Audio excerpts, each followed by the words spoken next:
bitch! Silver Foxes are back! Let's go! The podcast everyone's been waiting for. We're back. Zakashi Gaming, Guy in a Hat Games. We are the Silver Foxes. Hello. How are you all doing? Hello. How are you? Hello. How are you? Yeah, I'm good. I'm not too bad. Blagging a bit, just, you know. It's just a long week already. It's only Monday. Only Monday. Only Monday. Don't tell me about the start of a long week. No, I know, yeah. If you want to share your story, you certainly can. So, somehow, reasons unbeknownst to me, I walked face first into a door frame. I don't know how I did it. I don't know the logistics of how it happened. All I know, it happened. See, this is where you could have just come up with an elaborate story, man. You could have just said you were beating up Broly from Dragon Ball and, you know, took a punch to the face and you survived. Maybe. You know? Maybe could that have could done have that. been the angle I could have gone with, but Could have done, I but didn't. you chose the truth option. I chose the Paragon option. Yeah, you did, yeah. And it was one of those, like, you know, when you hit a funny bone, but like 10 times worse. Like, it happened, and then I didn't lose I don't know if conscious. it's anything funny about that, to be honest. Like, you gotta laugh, haven't you? Because what else are you gonna do? You Just can be laugh about miserable? it now, but Yeah. I suppose at the time you were probably cussing everybody in this world. I wasn't. I was just.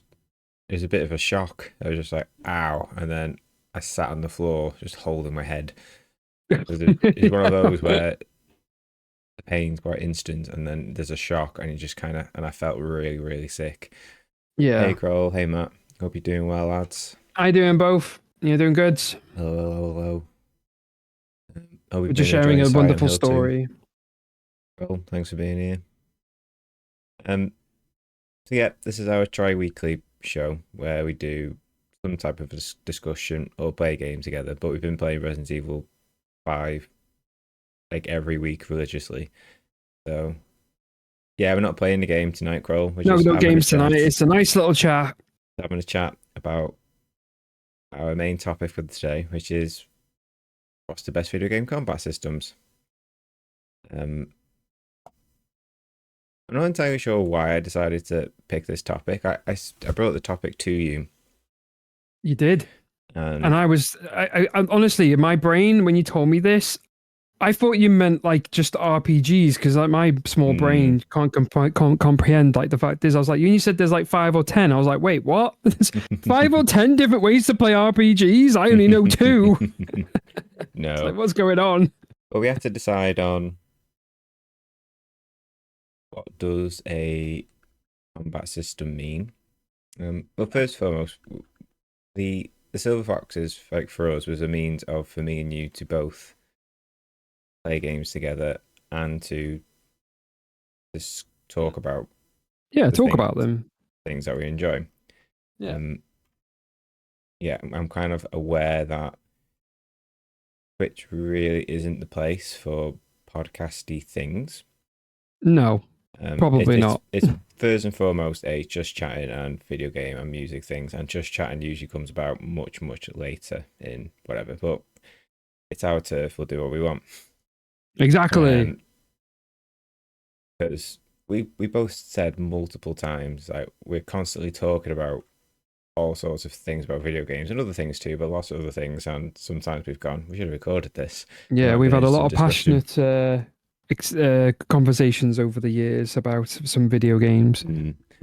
And so we kind of wanted to at least do something where we could sit down at a specified time and just talk about a topic that we really wanted to talk about. And this one I wholeheartedly brought along because I've always had a tenuous relationship with combat systems, and I think this is where the discussion might be interesting, because just from the 5 we each brought together, apart from one which we'll get into, they are widely different from each other.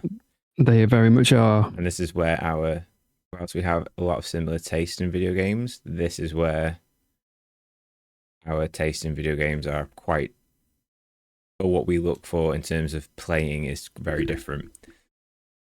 And we'll talk as to why. So and I just thought it was a cool topic. I just wanted to talk about it. Yeah. Trendsetters here. Trendsetters. And of course, eventually this will go on YouTube when I get around to it. There's our links. Yeah. Hello, YouTube. Hello, Send us a YouTube. comment. At this point, just put a comment. Put Mr. Hat is a clumsy bugger. I am a clumsy bugger. Right. If you get to this point, you got to put that in, and then you will know that you've listened. So I'll swap over to which screen do I want? All the screens. Do I want that one? Have that I think one. that's the one. Oh, is it that one? And I'll go to this one. So I kind of spoiled it there, I suppose. But there's no order that I particularly have for which one's my favorite or not. I have a favorite. I have a favorite, and of course the favorite was quite recently, so I have one underneath that as well. But the rest aren't in any particular order. So, would you like to go first? I could try. I'm still a bit unsure about I've got a thing in my mind about what I think let's do a one-to-one about our combat system, what we believe is we kind of have to set the field on set the field first, and then we can go into it. So we had a small discussion off stream a while ago, like what is a combat system? I'm trying to think of something. I'm trying to put something more interesting on the screen, but that's not that. I'll put this on. Spoiler alert. Mute. So we kind of defined like a combat system as a means of where the game is has a primary combat focus, or a game as a whole is a combat game. So there's certain combat elements in most video games because that's where conflict arises, right? We need conflict in video games to propel us forward. And there's only been in recent times where there's games that have come out where there's been no combat and there's been a market for that, and it's been great. But in this instance, as we defined combat as where a game primarily focuses its main mechanics around fighting, or it takes you into a separate area where its main mechanics is fighting. So there'll be some game, depending on how we each justify our own specific aim. Like there's, for example, as much as I love the Sonic the Hedgehog series, and especially the Sonic Adventure series, and you could argue that there's combat within it. Yeah, you're playing Sonic for the wrong thing if you're doing it for the combat. Exactly. It's not the primary goal. It's primarily a platforming game. It's a platform game, and the enemies within the game are basically just platforming obstacles. They are platforming challenges, and the mechanics of that video game lean towards that. Same with Mario. All the enemies in there are just more platforming challenges to navigate around.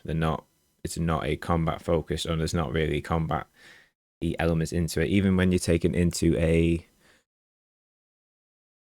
boss room where it is primary mechanic, you could define it if you wish as a combat mechanic, but I just decided not to. I just see them again as more as another platforming challenge. So I didn't include any Sonic games as much as I would like to. And you felt pretty much the same, did you? Yeah. For me, for my definition, or at least how I believe, because at the end of the day, there's combat in every game, right? There's mostly every game. At least 90% of games out there have combat, and it's all down to how you perceive your own definition on it. Now, for me, I believe my opinion is that unless you're in control of your character, to me that's not really much of a combat game. So unless you are involved, and for me, I could have put Final Fantasy X, believe it or not. Final Fantasy X is not on this due to reasons, because put in a couple of honorable mentions if you wish. I don't mind doing that. I don't even think I could even put it as an honorable mention. Mm-hmm. The reason being is because it's menus. That's all it is. It's just menus. You're not in control over the characters. The only thing you're in control over is what you're pressing. Mm-hmm. And that combat system is very basic. It's a very boring combat system, if you want to call it that. Mm-hmm. You're playing those games for the story. That's, to me, what you're doing. Yeah. So for a lot of those games, for me, like as much as most of the RPGs, there's only one game that we've both agreed upon that I believe is got it down to a T. And most of my games are very recent. Mm-hmm. There's only maybe one that's quite old, or at least oldish. But still, they play very similar to all the other games that have come out. Mm-hmm. Yeah, I think that it's a game. A game is you need multiple. I mean, the best example is what you're playing right now, and this is one of my picks. Is just how much stuff you can do fighting, to the point of, how quickly you can get from one side of the map to the other, while avoiding all the craziness that goes on the screen. So, I have picked quite a few games that have a. That's a good segue into picking like your first pick, I guess. So, like one of yours was Doom Eternal, right? Yep. So, what specifically about Doom Eternal's combat system do you enjoy enough to make it one of your top 5 favorite combat systems? Before you answer that, Shadow the Hedgehog is part of the Sonic series. Like, there's a lot of Sonic spin-offs, and you could argue that Shadow the Hedgehog is more leaning on combat focus more than Sonic the Hedgehog. Yeah, I would still, in my heart of hearts, call it primarily a platforming game. It just happens to have a gun in it. It's just more platforming challenges. Yeah, I would see why someone could argue that it's also has combat within it. Yeah. Again, it's our own definitions, and your definitions could be different from mine. So, for example, I would absolutely class turn-based combat as a combat systems. It's in the name. So at the same time, I totally agree with you that it is menus. It is a menu-based combat system, and that's how I would argue it. Yeah. In that, just because something is not real time, like we're seeing with Doom Eternal, doesn't mean it's not a combat system. And me saying that could also give the argument for like a Sonic game. Well, just because it's not menu-based or real-time shooty doesn't mean it's not a platform, not a combat game. So I can see arguments for both. Like any game with a fighting element, you could argue that there's a combat system within there. And I'm just going by my own definition of what that means. And for me, a combat system is there is a clear systems created within the game that serves fully to emphasize fighting a conflict. So I would absolutely say a Final Fantasy game, specifically, let's say Final Fantasy X, which I would say is one of my honorable mentions, is absolutely a combat system within it. Just because it's not real time doesn't mean it's not a combat system. It's just a system of menus. So it's playing chess, basically, right? You're pre-planning your moves, and you are seeing the results once you've executed what happens, and then the new situation happens, and that comes in. It's a slower combat system, and this is where, as we discuss further in with our favorite combat systems, you'll start to see where our taste in what our favorite systems of combat is. So, and to lead back into yours, Doom Eternal. Why would you pick Doom Eternal as your first one? What makes it a thrilling combat system for you? Well, for me, first of all, you kind of have to give props, or at least a special mention to it's hard to talk about a combat system without talking about like the levels. And of course with Doom Eternal is the Doom banging Eternal's level soundtrack. design is like worthy of study. Like Yeah. these are like I think required the reading. game itself, Yeah.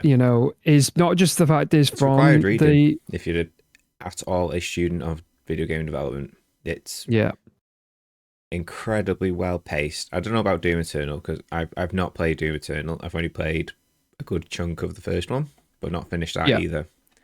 But I've played a lot of the original Doom, and I could say the same thing about that one too. They are masterclasses in level design, when to bring enemies in, just a frantic pacing, but where you feel kind of just overwhelmed enough where you do have the right tools, but it's how you're going to effectively manage your tools, and there's no one answer fits all. There's multiple ways of doing it based on your own preferences. And I just realized I'm stealing the floor from you You're again. literally just going over all my points. I'm really sorry. I do that. I'll shut up. You can steal one of mine later. That's all right. No Hey, worries. Paige, No. thanks for joining. So, Hey, go ahead, PG. go on. So yeah, literally, you had literally said everything about the pace. The pacing of this game is honestly, there's many games that can replicate this. Just how quick,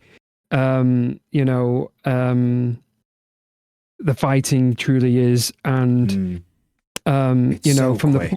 from the points of when you're completely surrounded, and your quickest way out is you're gonna get your big guns out, you're gonna slaughter them, the glory kills, and if you're running low on ammo, it's just quick, get your chainsaw out, chainsaw one of them down, get your ammo back, and then you go again.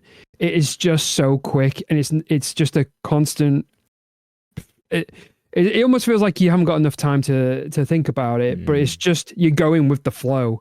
It's a game that you are literally playing to, your own your own standard of how to play Doom. You can keep moving. You can stay still if you really must, but it's definitely not advised. But it's just that type of game, and switching guns on the fly so quick. It's just instant, and then switching the add-ons to the guns. So you've got multiple different ways to have it to use a gun. You got the grappling hook. You got you on the super shotgun. There's loads of different variety. It's as I said, you have to give props to the level design and props to the soundtrack. Without those, with this game, soundtrack is peak. We have to it doesn't become what it is, and that's what makes this game so fun. And there's no games that are, this is Doom, right? Doom stands out as, people call it the granddaddy of first person shooters. I certainly do anyway. And again, Doom comes back. We had Doom 2016, which was phenomenal, and then Doom Eternal comes out and just basically what Doom 2016 did, but just cranked it up to another 5,000 on the decibel meter. That's what this game is. It was struggling for a while, Doom, wasn't it? Like, especially with Doom 3. Yeah, I think Doom 3 became more of a it became a meme game. But over time, I mean, people started recognizing actually it wasn't as bad as people thought it was. And to be honest, for the first couple of hours of the game, it's a very horror experience. And at the time, like, there was a big horror vibe going on in the gaming industry around that time.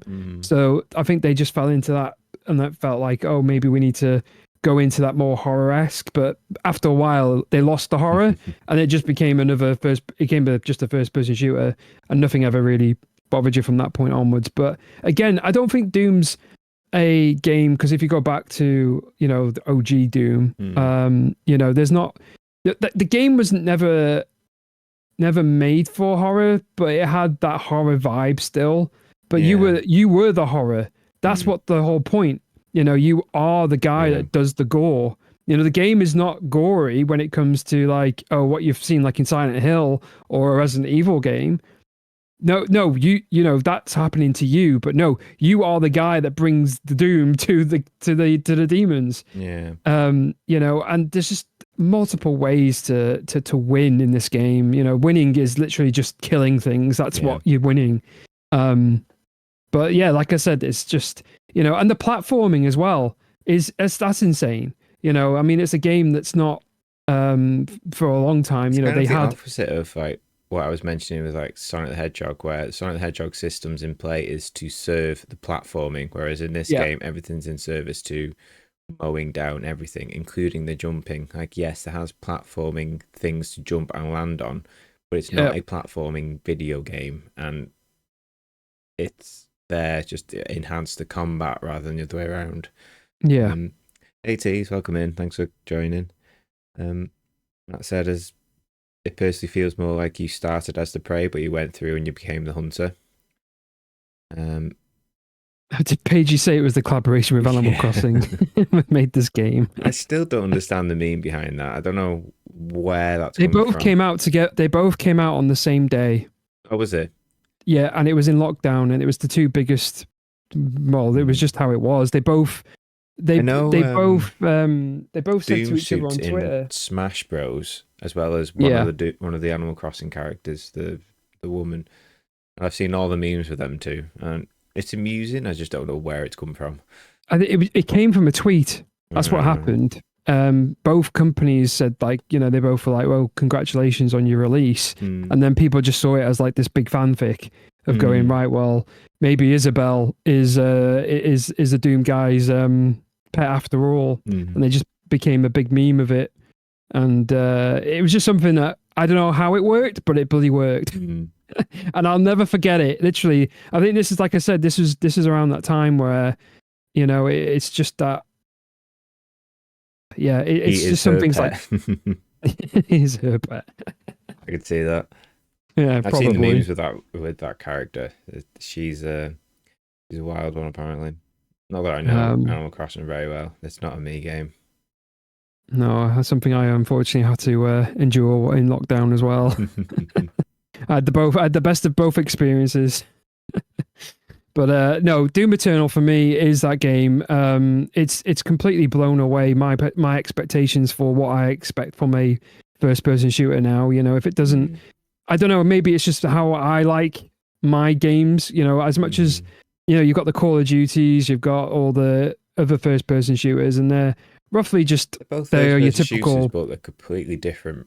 They are completely different. But this is a, you know. I mean, one thing you have to give credit to as well, and I'm going back again, way old, but a lot of us will remember, but Quake. If it wasn't for Quake, I don't think we would have this kind of game. Yeah. You know, Doom in its own right was a fantastic game, but what really propelled that kind of online, or at least the multiplayer option, was Quake. Quake completely changed a lot to do with that multiplayer, especially at the time with it. Doom doesn't have a multiplayer. No, Doom does. It does. It's just never heard anyone mention it. No, well, even the OGs at the time, because it was all LAN, wasn't it? It was all local at the time. But what Quake did, Quake just brought that quick. Was basically this. It's basically what this is, but. You know, if it wasn't, you know, like for Quake and stuff like that, yeah, I don't think we would have had a lot of these games, especially Doom Eternal. But you know, as you can see from the amazing gameplay, that was not recorded by me, unfortunately. But this was. I'm going to tell you now. I had to turn down the difficulty in this game. Oh my god, I cannot. I cannot do it. I got so far, right? I know I was doing so far well on normal, and then I just hit a wall, and I couldn't do it. I just lost my, you know, I don't play these games a lot anymore. You know, I'm an old man, you know, so, you know, when these games do come around and I'm like, oh, I want to play them, and I really do, I just can't. I'm not quick enough. I'm not, I think I'm quick, but I'm not that quick. Hey, it's okay. It just happens to us all. Our reaction times get slower with age, and that's okay. And that's why I really appreciate things like accessibility options and difficulties, which one game you have in particular, which had an easy mode and it doesn't, but I know it would destroy the whole mythos of the game that you're going to bring up next or the next after. So just conscious of time. Do you want to wrap up on this one very quickly? Yeah, that's. I mean, like I said, I think we've kind of. I've kind of said it. You know, it's a masterpiece in its own right, and you know, I don't think there's many games that do. Well, I mean, it's its own thing. There's not going to be another game that's going to do it. You know, but yeah, there's nothing else for me to say really. Yeah, so we can move on if you want. Cool. I'll take one of mine again. No order. I'm just going. I got these aren't in here. order. Yeah, these are just how. Whatever. I have no idea what you pick next. So we picked 5 games each, but one of those is we picked together, and that one is my favorite combat system, which we'll save until probably second to last because I don't know if it's your favorite combat system. It's up there, but yeah. So we'll save that for the next one. Yeah. So let's just out that one. So my next one is something completely different from Doom. I think it's fair to say. And that's I'm not sure anyone would ever recognize this one. This one's called no, I'm sure people do. It's a Game Boy Advance series called Mega Man Battle Network series. And it's this game which actually prompted me to do this show because I don't think this game's nearly talked about enough. It's quite a long series. I think there's quite a lot games. Of them. There's a lot of them. 3 of those games has a blue and a white version, so there's double. I think it was blue and red, wasn't it? Yeah, there's blue, red, there's white and blue. There's 2 other ones. I think there's 6 or 7. And there's double each so it starts at 3 and then it goes to 6. So it's 3 has 2, 4 has 2, 5 has 2, 6 has 2. Oh, Matt's reaction time's gone quicker because he has children. I bet your reaction time's gone quicker and your stress has gone much higher. Yeah, that's the one. Yeah, incredibly much higher. I don't envy you. Fair play to you. I couldn't manage that. Fair play to you, mate. I couldn't do that. But it was this game which prompted me the idea of, we should talk about combat systems because I couldn't come up with a topic where I could talk about this game well because it wouldn't really be in my top 10 games of all time or even all series of all time. And it's a shameless request, basically. I wanted to talk about this game and because it has, even to this day, a combat system I don't believe is fully explored or revisited or done since. And basically you have a red and a blue side of the combat arena, and your character is on the red side, enemies are on the blue side, and it's all in real time, which probably would shock some of you because I'm not a real-time player. I really struggle with real-time combat, which I'll get into with later games in the series. And to offset that, you have a timer at the top, an energy bar that fills up, and when that fills up you can use chips, and in these chips is how you primarily use your attacks for. So you have a chip for a sword, you can have a chip for a health potion or a punch or a pickaxe or an ice attack or a punch, as you see there. And your chips get replenished when the energy bar gets full, but you don't know which chip comes next because you build it like a deck, like a Yu-Gi-Oh deck. You have to hold 40 chips from a folder, and you can customize the folder into different attacks, and some attacks can blend with another one to create a stronger version of that if you hold 2 chips in combat at the same time. Like here you can see you can only hold 5 chips in any real-time encounter. So the chips get shuffled when the energy bar gets full, and you can run out of chips if the combat goes on too long. You can run out of chips, and as you can see here, there's chips which can completely destroy the combat arena, so you're left with just one panel. There's combat chips which can damage a panel, and if you go over it, it can remove that panel from play, and it will take a while for it to get recovered. I just thought it plays into my itch that I really enjoy, which I'll talk about later on in the show. Of I really enjoy turn-based strategy games. So I'm thinking Fire Emblem springs to mind, Advanced Wars. There's newer ones like Triangle Strategy. I really enjoy those type of mechanics of here's your board, here's your characters at play, try and win the scenario as best you can. But I think the difference between strategy games and turn-based combat games is that the field at play is part of the mechanic, right? And this, in a roundabout way, scratches that itch for me. It's like, yes, it's real-time combat, which I'm not overly good with, but it scratches the itch of the whole arena is part of the mechanic. You can manipulate the arena. So can the enemies too. They can manipulate it just as much as you can. And it's about exploiting weaknesses to enemies. Some are weak to electric, some are weak to water, and you have certain chips that can do electric damage. And like Pokemon, some can deal water damage, some can do fire damage. And it's exploiting those weaknesses and trying to combine those chips all in a frantic way. Because that energy bar, as you can see, it goes up pretty quickly. But once you click on the energy bar, you lose the chips that you currently hold.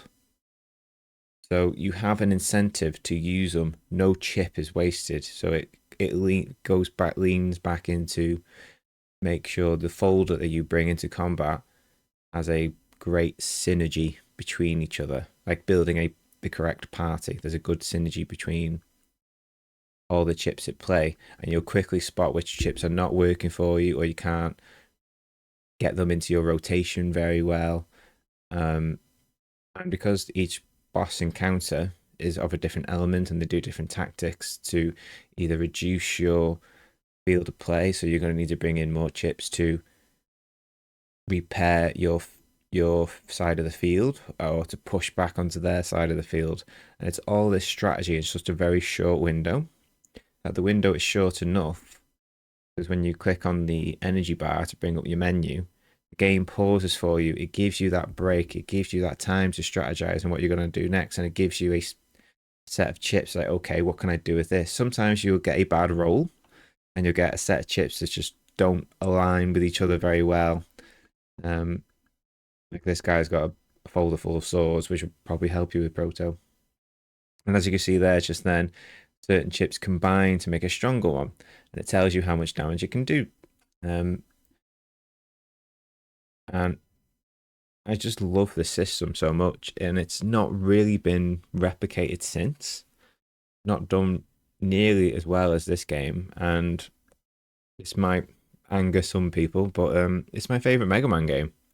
I played lots of Mega Mans in my time. Mega Man X, OG, Battle Network, Command Mission on the GameCube. Everyone remembers that. Well, better than Legacy. Even Legacy. I enjoyed Legacy. Legacy was good. Legacy was I great. enjoyed Legacy. Don't get me wrong. I really enjoyed Legacy. I only ever finished the first one, though. I played a bit too. But this is absolutely my favourite Mega Man series. I used to own them all, box and complete, in great condition, until I sold them all for the PlayStation 3. I'm still crying about it. Yeah, best forget about them. But we've all done it. We've all done it. Thankfully, there is a collection that's released for all your favorite consoles: the Switch, Steam, PlayStation, and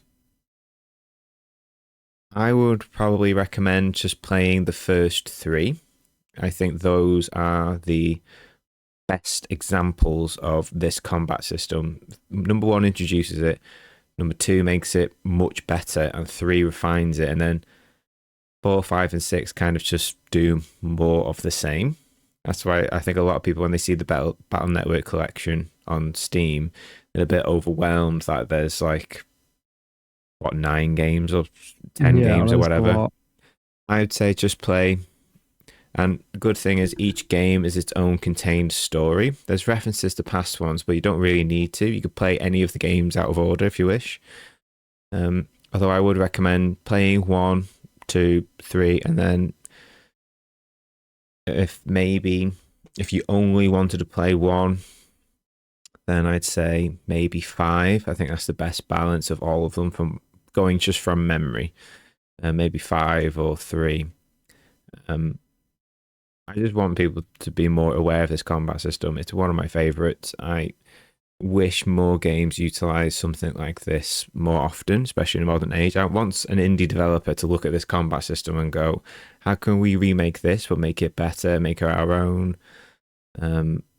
Because I've sunk hundreds upon hundreds of hours into this series. It's one of the few video games in my timeline where I've actually played them multiple times.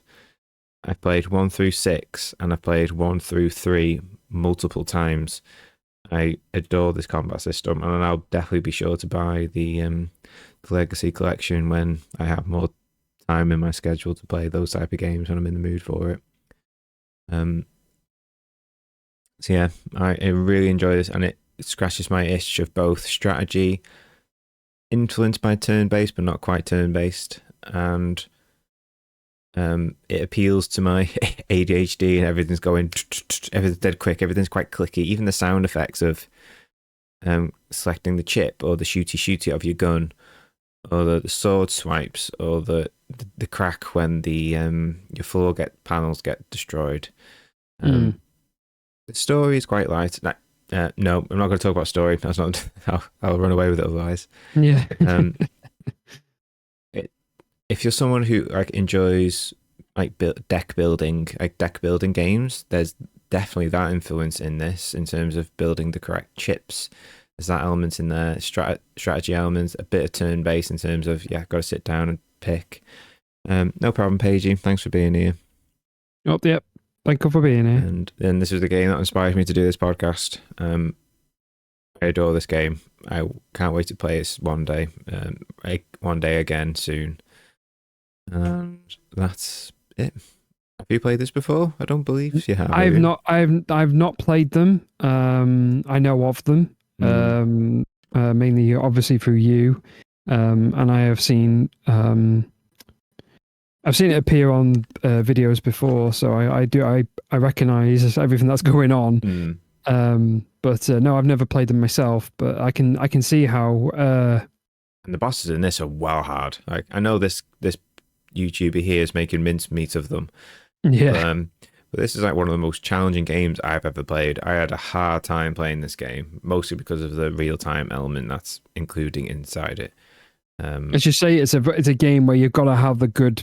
You have to have the good chip. So when you first go in, you got to learn the boss's movements, how they move, how they operate, what attacks they do, what they're weak against. Yeah. And I love where I actually enjoy dying the first couple of times, so I can go back and think about what I need to bring in next. And if there's going to be a couple of games in here where that's emphasized more. Yeah, certainly. But yeah, this is one of my favorite combat systems. I highly recommend if anyone's interested. It's on the Switch. I probably recommend if you are more of a portable gamer, that's probably the best way to play it, on the Switch or on the Steam Deck. But it's also on Steam too. I really recommend it. So, do you want to go on to your one? We can go to our next one, or the next one that I have no idea which one you're picking. Which one's the next one? It's your list. You pick one off the top. Oh, okay. I don't know if you had like the next one ready, so I was just These are all mashed up. These are all mixtures. Yes, I suppose you can see one of mine now, which I may change because I've crossed some of these out. I guess. I suppose. I mean, I'll talk about the. I mean, my. I don't know. We'll go on to DW. We'll do Dynasty Warriors. Yeah. Okay. Well, Dynasty Warriors. I mean, where do you even start? From the beginning. From the beginning, from Dynasty Warriors 2. Right, there we go.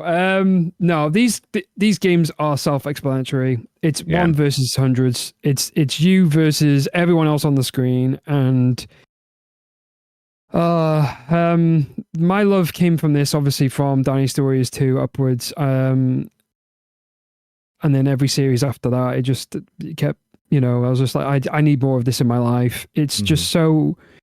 I mean, this one in particular only because of how much weapons there are in the game and how much you can influence your own strategy going into the battles. However, this one comes with the affinities, which you can just see there, which were earth, wind, fire, and they all had like plus sides to when you were attacking certain bosses who had an affinity different to you. So if they had an affinity that was going to do, it's a bit like Pokemon. Like if you're going to attack someone with their affinity, if you've got water and they've got fire, well, you're not, you're going to do pretty good damage to them. But if they've got something else that doesn't have a, you won't be doing, so you have to swap your weapon, and you can only have 2 weapons. So this was a game where you could have 2 weapons on your character, and you could combo into your weapons, which is pretty cool. A lot of people at the time were wanting different weapons on different warriors at the time, so there was a lot of that going on. And there was a few people as well that didn't want it, and they wanted their unique weapons back, and they still have their unique weapons. They still have them. It's just that you don't have to pick them. So they just become a skin, but they all have a way to play.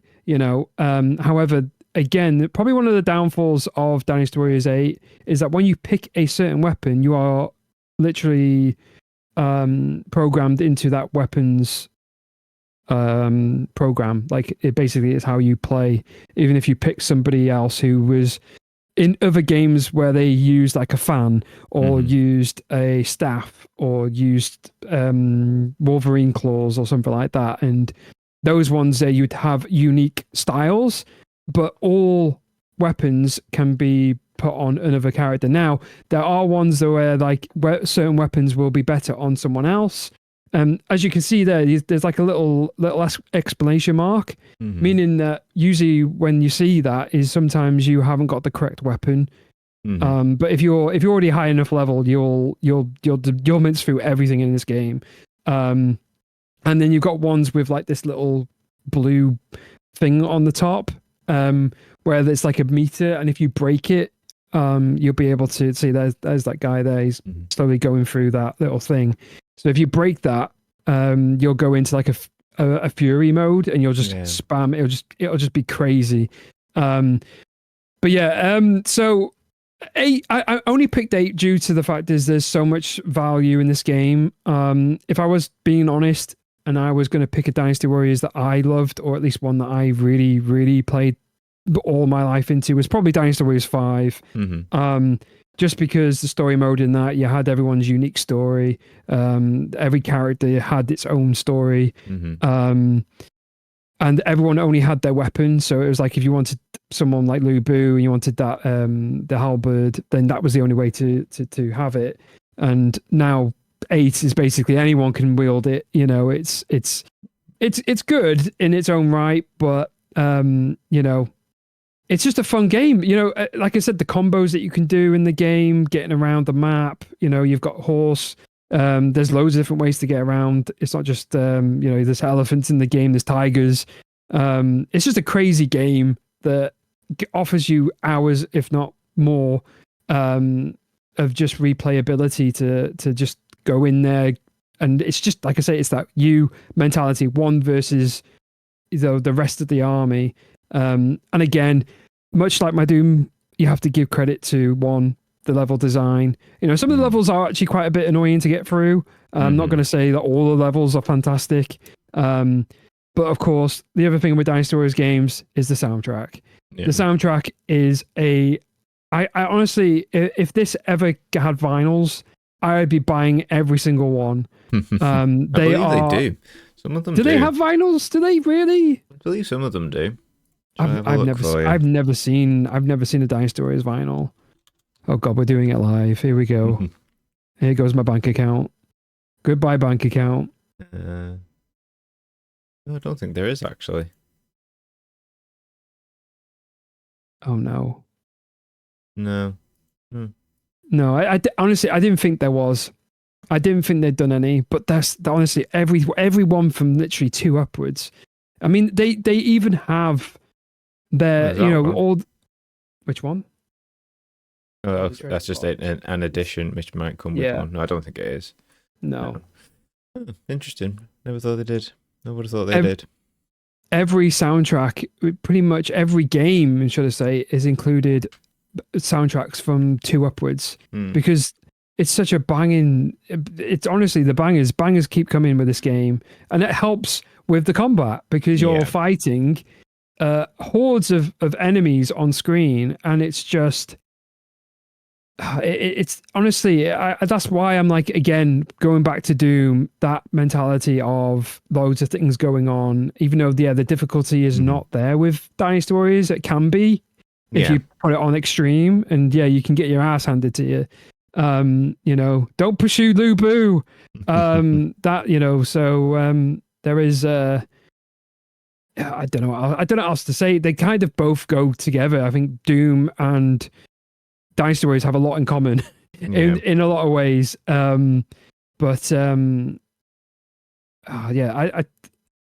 like, you're probably thinking, well, Dynasty Warriors 9 came out. Well, 9 didn't do well, partly due to the fact that they decided to go a open world.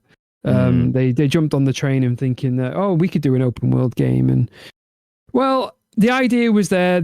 Everyone in expectations were thinking, oh my God, this could be literally the greatest Dynasty Warrior game we've ever had. Yeah. But it was just an empty world. It was so empty. There was nothing to do. It was almost running around, and it wasn't great. But people go back to 8. People go back to 7. I mean, there's people that go back as far back as 3 because people still think Dynasty Warriors 3 is probably the greatest Dynasty Warriors game they ever made. And it's just a testament as well. Sorry, it's the same combat that's happened from 2 upwards. Yeah. That's the other thing, is like, it's the same game that they've just made with better graphics, more characters. Every year every so often they would bring these out. And as I said, it's, if you've got a combat system that works, why not do it for the rest of your life? Yeah. And that's what's happened with every Warriors game, because it's not just Dynasty Warriors. This goes on for like all the other spin-off series that they've done, and there's like Hyrule Warriors.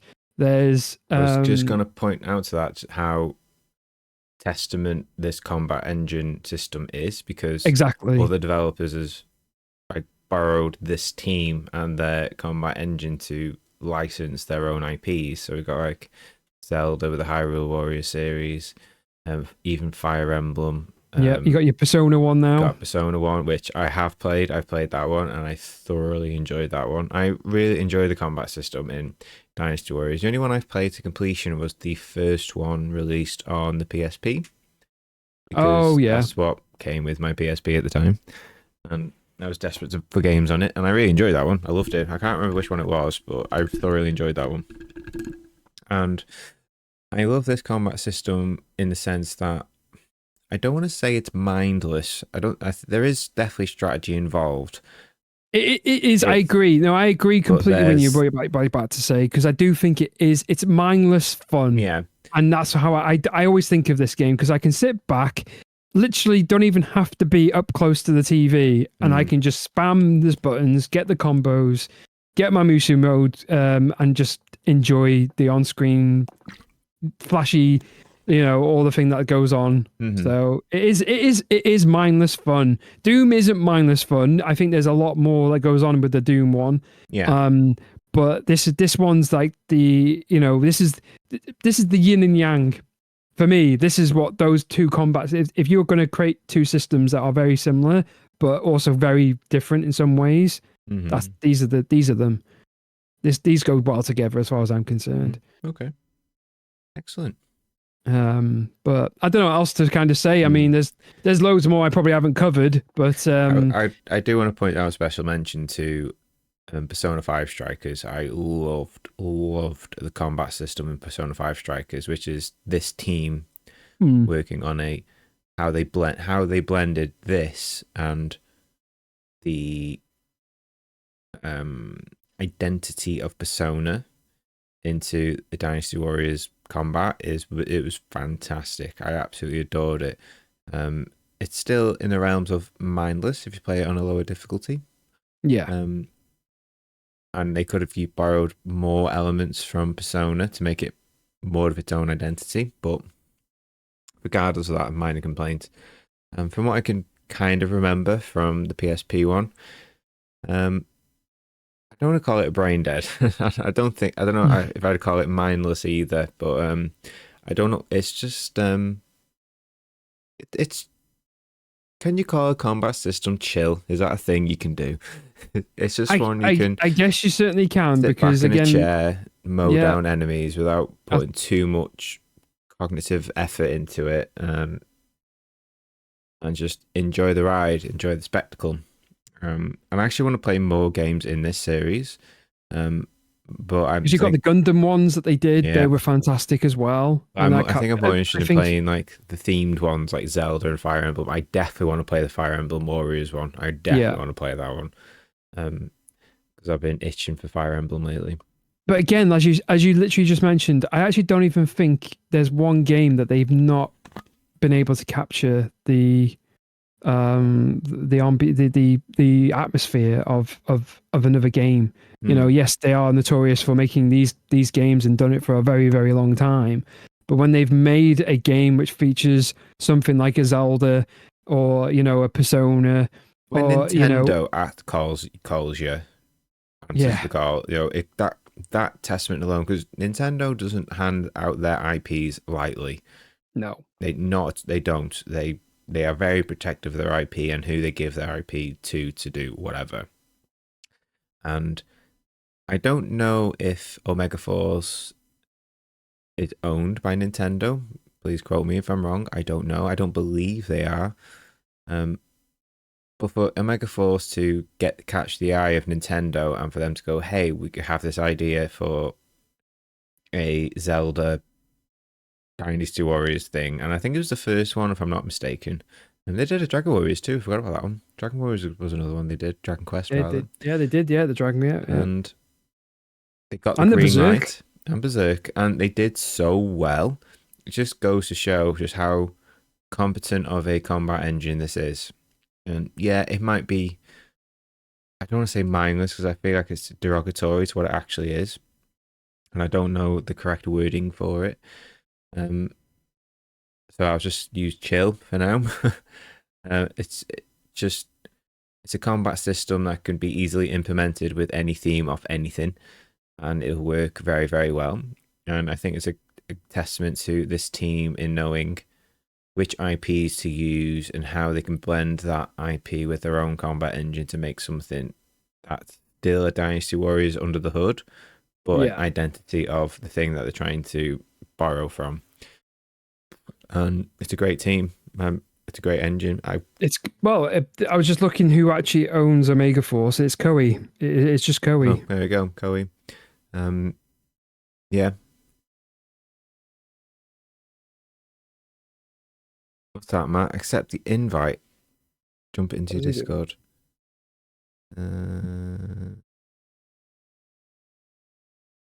We'll have a look at it after the stream. I don't want to derail us, but thanks for the thingy. We'll get back to you on that. That's the thing with like stream. I say, I see it a lot on other streamers' channels where they say, "Oh, click on the link, click on the link, click on the link," and I do notice it completely derails a stream. Sometimes it does, not always. I appreciate the enthusiasm, though. I'll definitely have a look at it later. And please do send in links, and please let us know in the chat when you have done. It just means we'll look at it towards the end of the stream. Up for another 27 minutes. I'm okay. I'm all right for this 4080. Unless you want to have a look, Zach, on I your said, end. I mean, my rig won't even cope with one. Exactly. My rig won't even cope for the 4080. I wouldn't even know what to So do with it. The there'd only be thing no I point would, in me doing it, the only thing I really. would do with a 4080 is sell it to buy another. That's what it'd Um, be. That's what a mediocre PC again. hey, your PC is doing exactly what it needs to do, just Hey, like I'm mine. listen. It's fine. My PC is perfect. I love my PC. I love It is mine that too. It's a old. shame Windows 10 is going to be nerfed soon. Anyway, see, Yeah. it's we're See, we're getting going derailed. off it. That's it. We're done it. See, it's happened. It's Um, dead. but thank you, Matt. Thanks for the shout out and for keeping us in mind. I do appreciate that. But yeah, Dynasty Last thoughts on Warriors, Dynasty Warriors. fantastic. Yeah, like it is such a. It is, as you say, it is mindless fun in a way of like if you're just happy to sit back, relax. Even this game is fantastic co-op. And it's just one of those games. You everyone is it almost. I feel like it should be in that. Play this game before you die. Mm, And when you think about it, and people can go through all of the games and they think, oh, this game needs to be in, this game isn't. And then when you read through the list, and sometimes you might see a game like this pop up, and you're like, oh my god, yeah, I actually agree. I completely agree. And I'm that guy. mm, I'm that guy, and I will push this game to the point of like it's literally, everyone gets to play it, or at least there's some game out there. If you're a Zelda fan, you'll play the Hyrule one. If you're a Persona fan, you'll play the Strikers one. If you're a Berserk fan, you'll play the Berserk one. mhm. And I do want to there's play the just Fire so Emblem one. many, I can't wait to all play the that Fire one. Emblem one, or there's just so many that they've done over the years, and it works. Mm, It's just mindless fun and fantastic soundtrack, which again helps. mm. These games need it. So yeah, that was that's my second one anyway. Cool. Thank you for bringing that one. You okay if we go on to the next one? Yep, that's good. So for my next one, I suppose it leads in very well with the Dynasty Warriors combat engine, but my favorite one, in again no order, is Fire Emblem: The Three Houses. Um, it's like one of my, it's like someone somewhere at Nintendo has gone, hey, guy in a hat, you like Persona, don't you? Oh, I absolutely love Persona. You like Fire Emblem, right? It's like, oh, I used to love Fire Emblem. I haven't played a good Fire Emblem game in a long time. And they've gone, well, what do you know? We've made this for you. And it's basically Persona X Fire Emblem. Basically, that's Fire Emblem: The Three Houses. Um, my favorite Fire Emblem leading up to this was Fire Emblem Awakening, because they sort of started doing that where they put more emphasis on kind of building bond with your troops, Yeah. which gives you like little status effects and all that. Here, they've gone full ham with it. And whilst that is touching a little bit on story related things, it does help with the combat. When it comes to the combat, it tickles for me that itch of, let's get into an actual combat one, this one, of strategizing. This is chef's kiss for me. I love this. It's, here is a situation, here is a board, here is your winning conditions. Build your best team or for this specific situation and go for it. See what you can do with this. Mm. And whilst the combat objective is always the same, there is leeway into how you want to approach it. Like, especially in Fire Emblem Three Houses, there's a big map and there's usually multiple routes, and you can divvy up your team in different ways. Do you want to go with a pincer? Do you want to go this way and then send that team that way? Do you want to create a tank team to draw enemy in? Or you have another team just sort of go off to the side? Or do you just want to have it all out war where you just build a big front line and just go all in down one path and just mow down everything you can? And I love that. And as you can see here, you'll see little, I think it's gone now, but you can see like little letters, and that's where the relationship aspect that they borrowed from Persona comes in. So outside of the combat, you can spend time with your teammates and you can build bonds with them, and depending on certain choices you make, you can increase their bond. And if you pair certain teammates close to another one, you can influence their bond with each other. And like exactly there, you kind of see little love hearts there, and that plays into increased stats and all. And it's not entirely necessary to do that. It's just another advantageous thing to do to increase a stat of a unit, especially if you really love a certain unit, like Ferdinand here, and you want them to improve in lots of different ways. All the units in this game, whilst they have I want to call it a preference to a job class, you don't necessarily have to make them stick to that job class. Eventually, you can diverge them into different job classes. So there's not just a archer, there is a branch. I can't remember the names off the top of my head, unfortunately. There is different classes of archery, there's different classes of axes, there's different classes of swords, there's different classes of mages, and you can splinter off into different ways. You could be a cavalry who rides a horse, you could be a shield master, which is mainly tanking, and you can turn a mage into any one of them if you really wanted to. You know, it's so much customization with the enemy units before you get into a combat, and I love that. It scratches a particular itch for me, and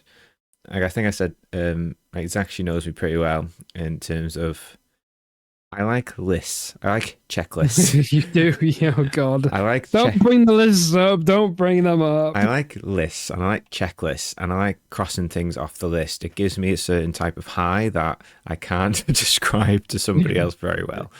And when I play a game like this, or a game like Shin Megami Tensei or Persona or things like that, a lot of the fun for me is before I even get into a combat situation. It's the preparation before the combat, which I absolutely love. And even for me, sometimes that does get boring because you are just looking at menus all the time. And any way you can make that more engaging for me is like, oh, chef's kiss. And the way this game does it as well as in like a Persona game, is they tied story progression into these little systems. And with Fire Emblem, it's not as in depth as a Persona game. In this one, it's just a little cutscene, and you get a little bit of dialogue, and you get a little bit of stat boosts. And the relationship bonds in real time too on the combat if you pair them well with each other, and you guide them along that path. And just the depth of customization you can have with the combat units in this game is why it's one of my favorite combat systems. It's not so much, strangely, the combat itself, it's the customization and the preparation before them. So they're not just blanked faced units like a lot of them were in the earlier Fire Emblem games. Like they had names, they had portraits, but they didn't really matter. But it wasn't until, for me, Path of Radiance, which is my first one, where I really got to know and appreciate a lot of the characters, even though there's not much of a system in there to bond them together. I was just a traditional JRPG story with this combat system, and I love the combat systems in these games. And then I had played Awakening, which was, they added a bit more depth to it in terms of pairing characters up and sort of a relationship to it. And as I've mentioned in other podcasts before, a thing that draws me into a video game is actually its characters and narrative. And if you can hook me in with these characters and narrative, make me spend more time with them in interesting ways, you've really sold me. And in this game, it really put emphasis on blending in the Persona way of narrative with systems. And I wish more RPGs did more of that. And in terms of the combat itself, it's turn-based. It's my bread and butter. I love turn-based combat because it appeals to my cognitive strengths, which is if you give me time, I will figure it out, and I'll figure it out quite efficiently to achieve the best results with with the least amount of casualties. Like I play Fire Emblem games where if a unit dies, there is permadeath. You can carry on, and that unit's gone forever. I count that as a loss. I don't like that. I will restart the whole fight again to make sure Do it every again. motherfucker stays alive. And that's what I did with Path of Radiance. I would restart fights over and over and over again until every single unit got out of that alive. Which probably isn't the best way to play it, or the intended way of playing it, but it's my way of playing it, and I love it for it. And I like how this game at least gives you an option of putting on a normal mode where if a unit dies, they come back in the next fight, which that's fine. It gives you some leeway. And as you're seeing here, one of my favorite things about this is you can actually rewind.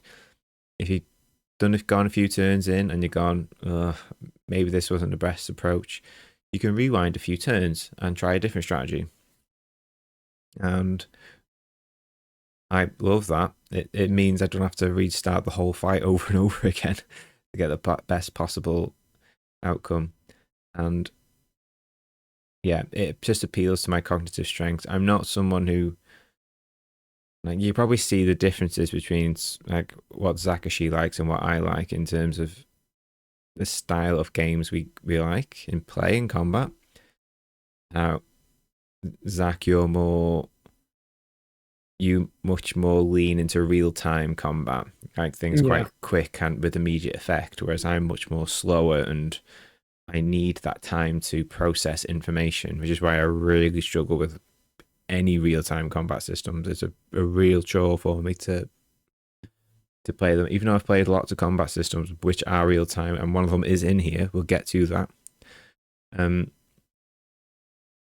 Yeah, I love the Fire Emblem combat system engine. And Three Houses is a favorite in that it does better with blending narrative with the quote unquote boring background stuff with all the menus and checklists, which even though I do enjoy that, it just gives me more incentive to spend more time with these characters. And when this is the first Fire Emblem game where when I'm strategizing in the combat, I'm really taking into account the unit's well-being, because I really like these characters. I don't want them to die. I really built the bond with those characters and got their personalities, which I can only get outside of the combat in the preparation stages, which is just as important within the combat scenarios in this game. So much so, I actually really want to play this game again soon because there's 3 routes in this game. 4 actually. Yeah, I've heard about there's a couple of routes in the game. Again, the 3 houses, and I've only ever done 2 of them. And so I need to do the Golden Deer, and I think I was just, because I did 2 of them back to back. You put yourself out of it a bit. Whereas now I'm quite itching to come back into it. I'm ready to come back. Maybe do that one with the permadeath. Maybe you're right there. I might do that. Play it with the intention of like how the game's supposed to be, because now you'll know how to play the game a bit, so at least you've got that over it. But I know what I'm like though. If a unit dies, I'll just restart it. I will not let anyone die on my watch. If someone dies, Nuzlocke challenge, Nuzlocke it. I'll go back and start it again. I don't care. I'm more interested in keeping all these characters alive, so I want to see the progression of their stories rather than just let them wipe. And if I'm at that point, then I might as well just not turn on permadeath. Maybe if I ever get the itch again, I can replay it and do that. But regardless, and this is why I love turn-based combat in general, and especially with strategy, because it gives me time to think. It gives me time to assess the situation, how I can do it, what I need to do, make it as efficiently as possible. Yet strangely, I don't really play a lot of strategy turn-based combats anymore because I don't know why. As I've gotten older, they are quite slow. They are very slow, and I prefer something to be a bit more quicker these days. That's why I never got into them. I never ever got into any of these games for that reason alone. It's just there was a time and place where I did for a little bit, but then I was just like, why am I doing this? I was just like, it's so slow, and for me, I would just prefer to have that, because to me, like, my, if you want to call it like an honorable mention, if you want to say it, my Final Fantasy X, is that, there is a map you get to explore and you get to move around the map.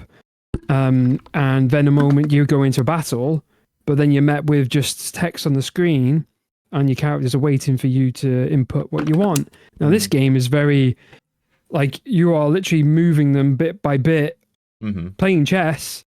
Even though I used to play chess, but playing it and doing this, slightly different.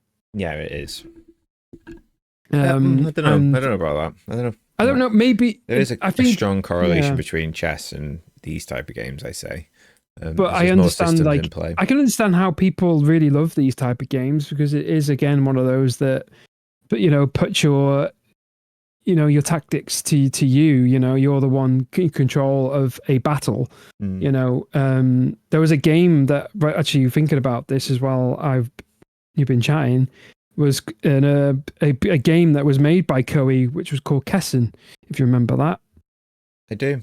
Yeah, I can picture the box in my mind. And in fact, I think that was that came. I think, did Kessen come out before Dynasty Warriors? I mean, I know they had Dynasty Warriors on the PS1, but it was a whole different game. That it was a fighter. And I think Kessen 1 came out before 2, but don't quote me on that one. But that was a game where it was very similar to this. It's like you have your squads, and then you kind of sent them in a top screen battle. And then it's all about Pokemon getting your. Too, isn't there? Hey, there's a Pokemon one too. Yeah, there is. Yeah, Pokemon Conquest. Yeah, Conquest. Yeah, actually, that should be one you should try. That's something I've always wanted to play, and I never got around to playing it ever in my life.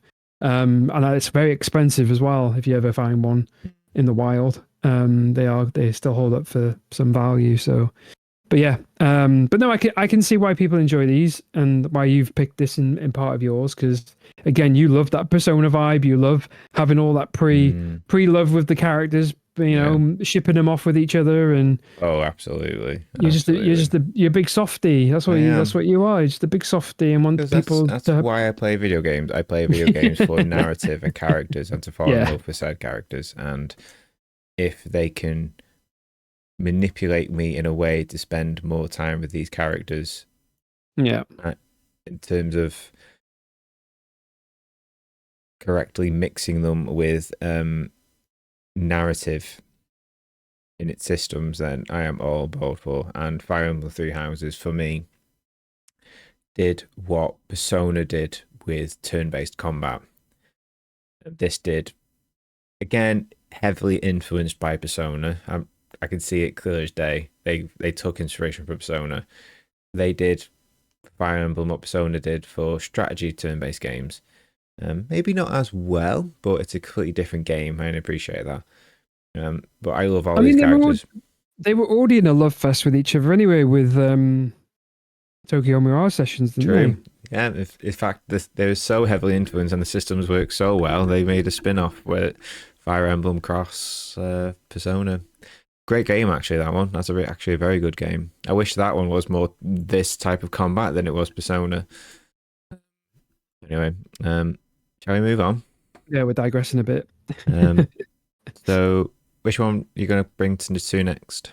Right. Okay. So I think probably the next one I will bring is the newest game that has literally just dropped within the last 48, 64 hours, something like that. So basically, I'm picking the new Dragon Ball. What can I? You're probably thinking now, like, oh, come on, like, you can't pick a game that's literally just come out. Hey, it's our discussion. Have you ever heard of something called recency bias? Yeah. It's a new term going around in the video game space where you're biased towards a video game that's just come out because you're in that mindset. And it does when time help. passes, your opinion will change even within after a week. I don't know about this. I don't know. Why is this your favorite combat? What are your favorite combat systems? So, okay. So I grew up with Budokai and Budokai Tenkaichi, and a bit later on. Mainly in my teens with those, and those games were phenomenal. Like Budokai 3, considered, the GOAT, or one of the GOATs. And the Budokai Tenkaichi series, which was just full of characters, was just like here's everybody. Here they all are in one game. Well, cool. And those games were super fun. They were so fun with friends, and and with the reason, and one of the reasons these games, these Budokai and Budokai Tenkaichi games, have always been they've been asked for years. We've been asking for a number 4 for a Budokai Tenkaichi. We've been asking for a Budokai 4. These games that we wanted, and eventually we did get around to it. We actually did get them. So if you think about it, Fighter Z, it's probably a Budokai, very close to being a Budokai game. And now we have Sparking Zero, which, again, Sparking is essentially what the Budokai series, the Budokai Tenkaichi series was. But over here, we dubbed it the Budokai Tenkaichi, and over in Japan, they called it Sparking. So again, it's literally just, it really is a Budokai Tenkaichi game, and it literally plays like a Budokai Tenkaichi game. This game is so smooth. Mm-hmm. It is unbelievable. Like the quality of the fight, to what you can do. The counters in this game is unbelievable. Like, I haven't been able to pull off some of the fantastic counters that you can see are mostly online. Mm-hmm. But the online matches are insane. Counters after counters after counters, and it's literally like you're watching a Dragon Ball episode. Mm-hmm. It is the closest we've had, or at least the closest I think that we've got to having an actual game that replicates a Dragon Ball episode. And it's so smooth. The over the top finishes that they give you, honestly, I without you going to try and play it, it is, if you've played the Budokai Tenkaichi game, this is what you expect. Recently, didn't I? Yeah, which one did you play? Or which I played the one that's got a map. You fly around a map. 2. Yeah. 2 that was, and 2 is really good for the story. Like, it's a really good story. In fact, it goes into more depth. The downside to this game, other than going into the story, is that yes, the story. We just had Kakarot, right? Let me say something. This is the platform I'm going to say this, right?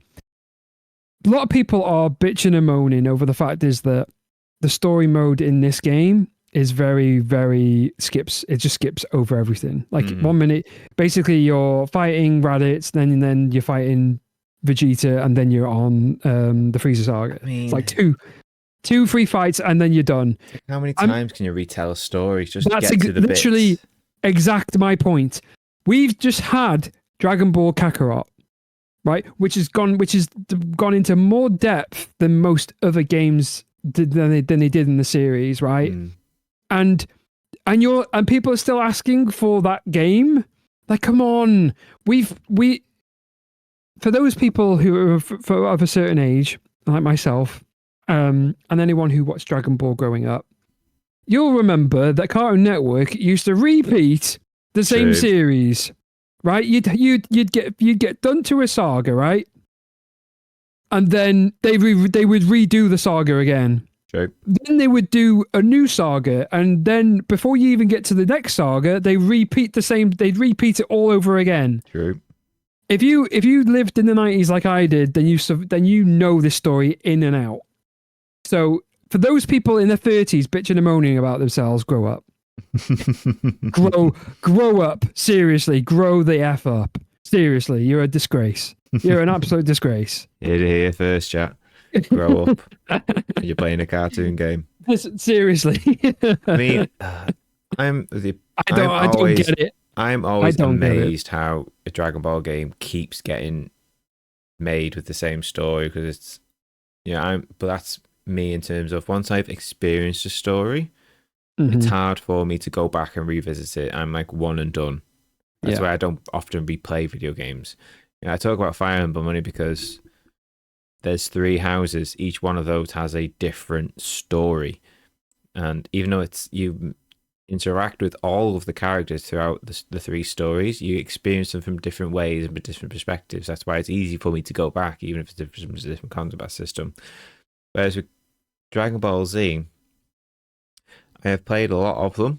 Not a lot of them, but I played a few bits. And I think every time I keep bouncing back off them is because I've already watched the anime series. Yeah. So the only thing left for me to experience in these games is the combat. And as we know from our sensibilities, as much as I enjoy combat in video games, it's not my main pull. It's narrative and characters, and I've already experienced these characters, so I feel like I'm retreading on ground. So I see the appeal of this game where it's like, look, you already know the heroes, you already know the cast, you already know the story, you already know who's going to fight who in the next scene. Let's just get to the good stuff. Let's just get to the juicy bits. Here's the combat. Here you go. So I can really appreciate that. But the other thing is like it was just announced to say that this is the best selling fighting game. Really? Yeah, it's done better than Tekken. Wow, surprised by that. Yeah, and it honestly it shows something, and then I mean, you can get caught up here, as you say. Is this a bit? Sales don't necessarily mean it's a good game. No. I agree, because there's plenty out there, but as in how many people were playing this on day one, day one release, it's blown all the records. So the fact is that this game's combat, this game's general thing, because this is a game, as in this is a combat system. We're all here for the combat. Is second to none when it comes to all anime or even fighting games, and the netcode for it. I mean, you think that most fighting games have problems with netcode, especially day one release. But everything's smooth. I haven't seen anybody report on problems, which is crazy for a fighting game. So the fact is that the netcode for this game is smooth as well as the combat. So for me, I had to put this in the list.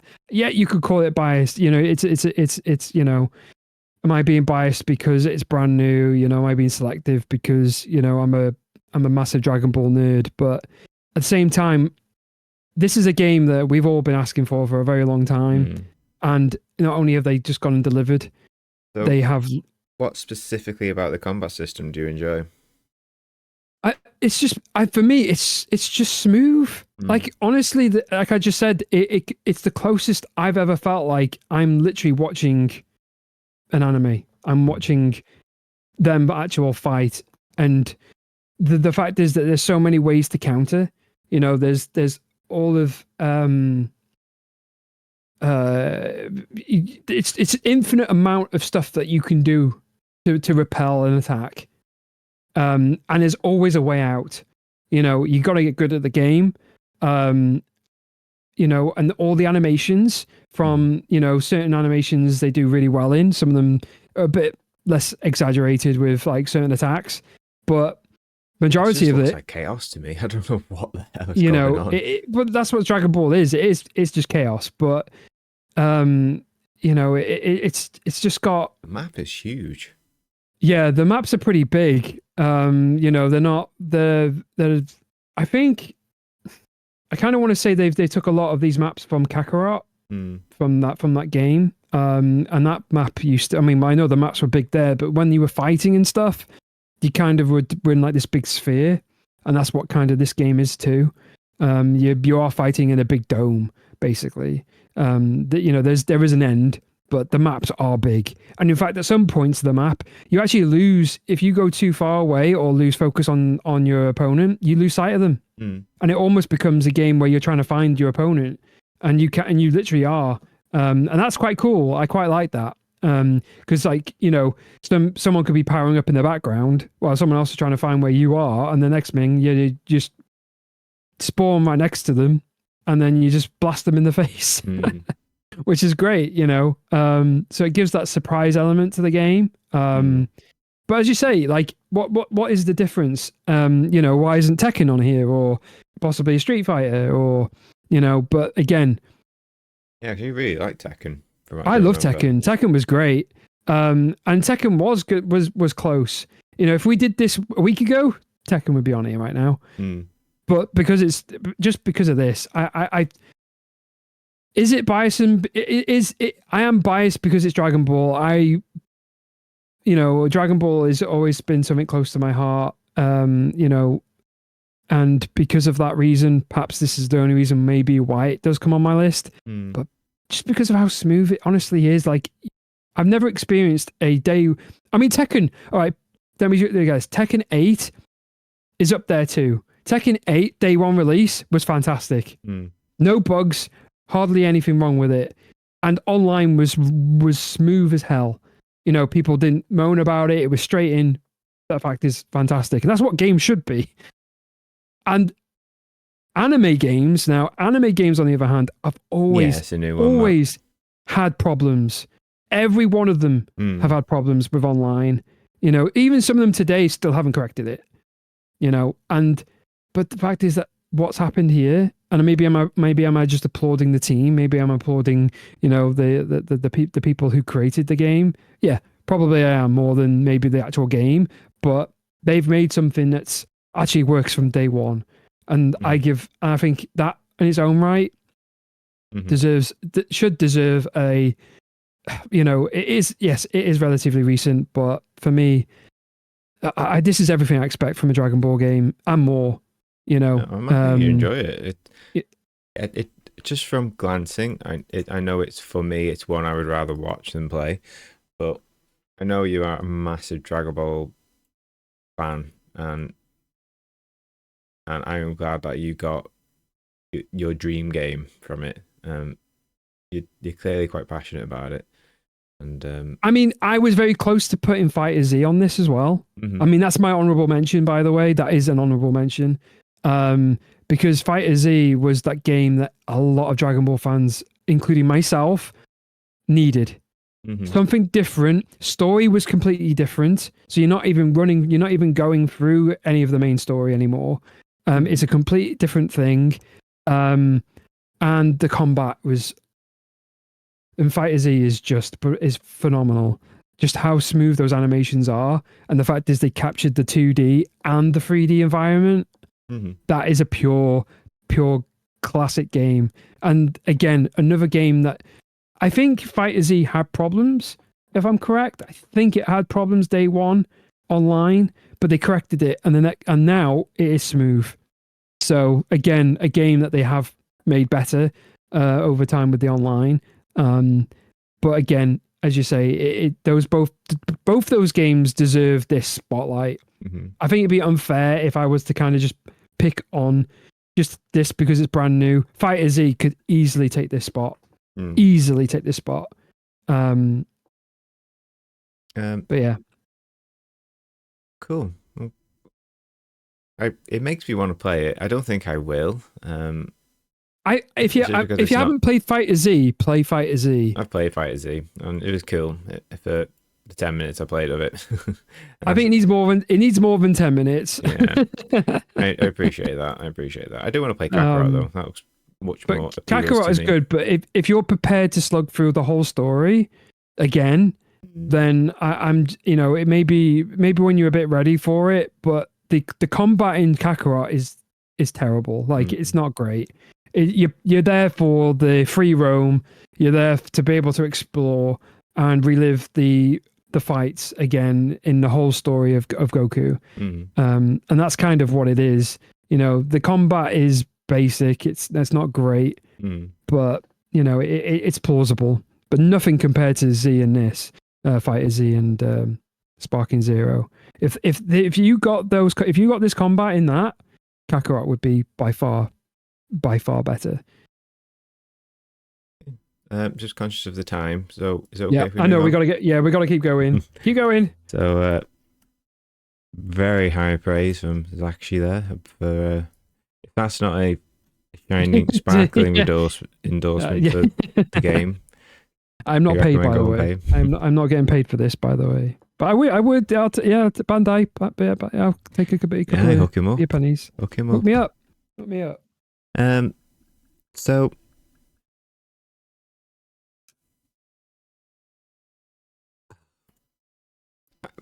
I don't think it's going to be a shock to anyone that 14 is going to be on here somewhere.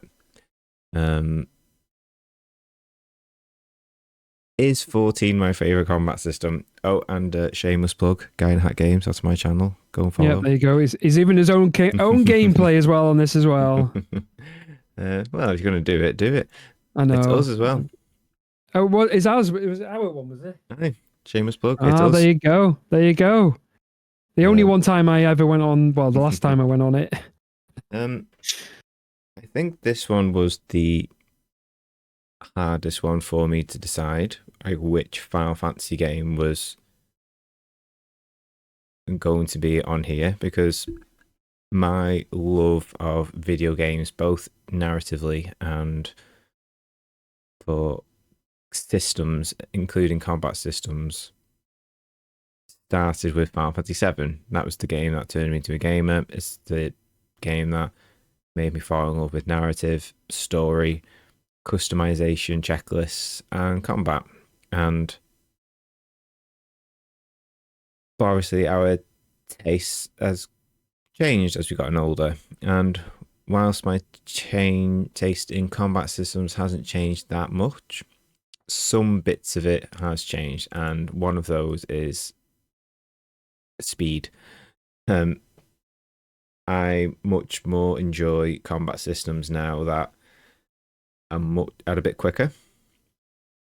And realistically, as I'm reliving my memories through playing the Final Fantasy games, which system, just based purely on system, do I regularly had the most fun with? And it was a tie between 14 and 10. And another one which we'll get to shortly. And depending on which day of the week, I could tell you 10. Any other day of the week, I'd probably tell you 14.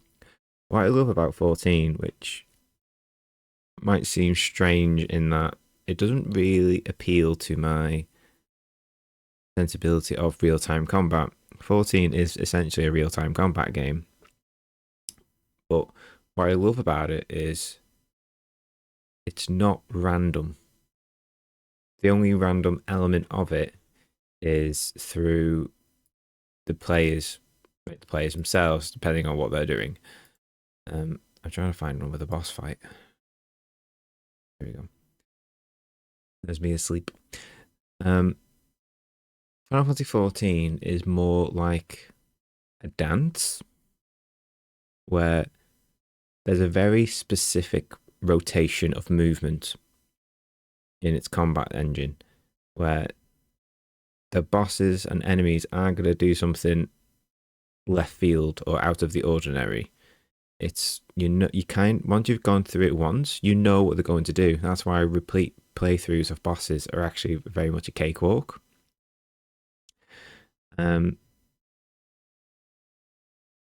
it's in the extremes and the trials, the extremes and the extreme dungeons and the savage content with the bosses, where your combat prowess and your memorization and your managing of other people really come into play. and it's very much like a dance. It's the boss is only going to do one thing, maybe something else to based on the attack it does, and everything about this game, the combat engine, screams at me. This goes against everything that you enjoy about combat systems. Yet for whatever reason, this one I would class as the exception. I love it. I love doing any combat scenario in this video game. It's real time, which doesn't appeal to my cognitive ability.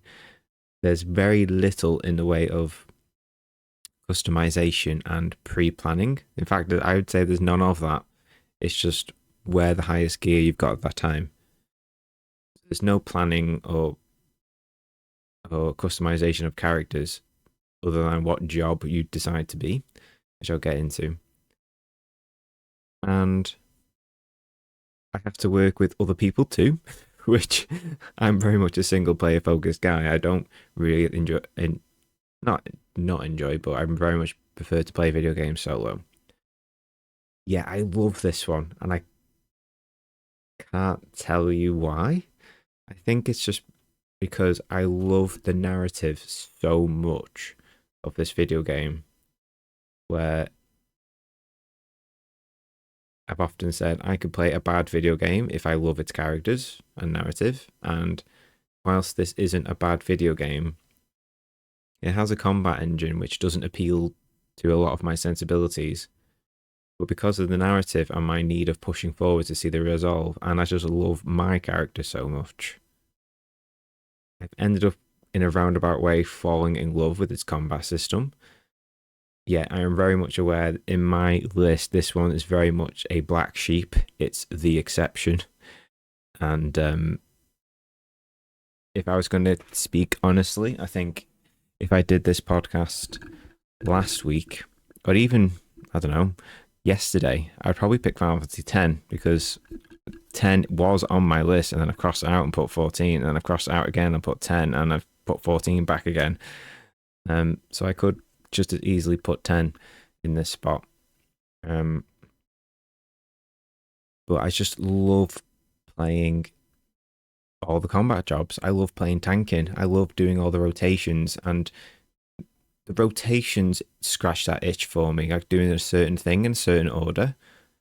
It kind of appeals in a weird way of crossing off a checklist. Like, okay, this is your rotation, and here's a new situation that's happened, so you do this situation. And I enjoy playing most, not all, but most of the jobs. I really enjoyed tanking recently. I really enjoyed playing DPS, especially Reaper. Reaper was actually what brought me back into 14. And it made me actually enjoy playing with other people. First, just in chat box, we're playing with randomers, and then I found a free company who I hang around with on a regular. I'm playing with them, doing some of the extreme content and the savage content, and also playing with streamers too. There's a streamer who I watch, James Lee 85, is on break at the moment because he's now a father again. Congratulations to them. And I'll hop in on his streams, and it's that collaborative effort in the combat to try and beat the boss, even though we've each got our own specific roles and we all got our specific duties. And even now, I'm really struggling to explain why I enjoy this combat system so much. The truth is, I can't tell you. I can't tell you why I love it. I don't know. I really don't know. Because it doesn't appeal to a lot of my sensibilities. It's real time for one, which, even though it's real time, it's on the slower end, which is probably why I enjoy it. Everything's got cast bars, so it's going to give me plenty of time to react. Not in that case, because we both died. We did. And everything's telegraphed. Like, you get big, huge AoE cones, which basically says, get the fuck out of Dodge. And in the Savage ones, it's still pretty much the same. You still got AoE cones. It's just much more mechanics at play and happens quicker. And it's more about pattern memorization and doing it over and over and over and over again until you get it. but there's only ever one solution. There's never two solutions. Rarely two solutions. It's one solution to the problem, and I kind of like that. But this is my black horse of the list. Honorable mentions in Final Fantasy X. I think that still to this day has my favorite boss battles in the series. I think I'm got some of my favorite boss battles in the series. Unalesca springs to mind. And if we recorded this podcast, I don't know, maybe even 2 hours before, I would have brought 10 on here and would have made sense in the list I have chosen. But I picked 14. It's the black sheep in the list. I've no more to add. I love playing this game. I love the combat system. I could play it until the day I die. I genuinely believe that. I'm always excited. I think you will. I think I will as well. I think I will play this until I'm dead, or until they close the service, whichever one happens first. Yeah. It's endlessly addicting, the combat system, and what's even more exciting is I haven't even played all the jobs yet. I've got all the healers to do. I've got plenty of DPS roles to play and max out, and I cannot wait to get around to them. I'm just doing other things at the moment with it.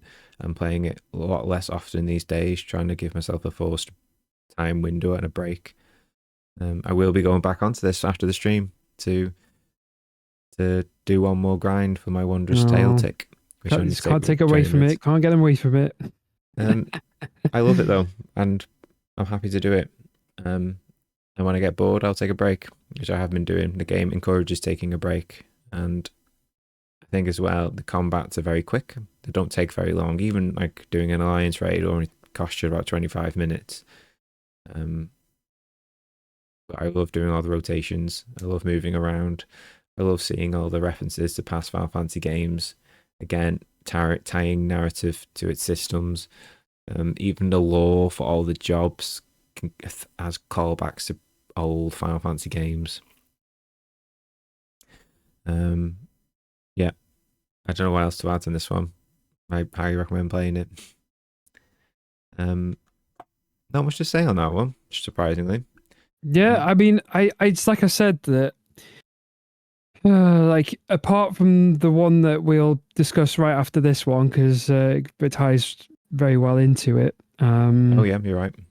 Well, the only reason why, and it's probably the only one, like when we talk about it, is for me, I can put on this list just due to the fact is that, again, it's like I said, everyone's their own opinion, and you're allowed to put whatever you want on your list, and I'm fine with that. It's whatever, you can go on about it. And that's, like I said, part of the reasons why 10 is not on my list is again due to the fact is that it's a game that uses text, uses boxes, and when you were talking about 10 and saying about how much you loved the Unalesca fight and some of the boss battles, but that's a boss battle. That's not just a game.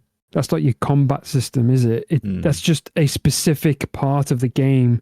To me, it has to feature through the whole game. Yeah. Like there has to be some sort of. I totally understand that. And that's my definition on that. Like people will agree, some people will disagree, and that's fine. That's why I was just like, I can't put 10 on it. It's like the whole point, like Metal Gear. And I just spoke to you about it.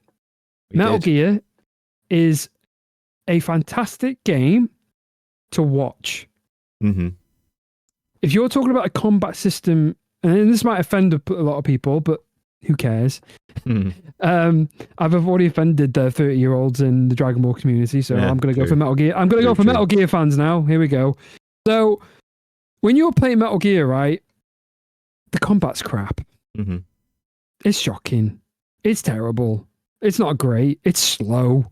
It's, you have to go through menus to get to your weapon, and then, that's the old style ones, but maybe they'll improve that with the newer ones that are coming out. But again, you're going through menus, you're clicking a weapon, and then you're having to, get into position, and then you shoot.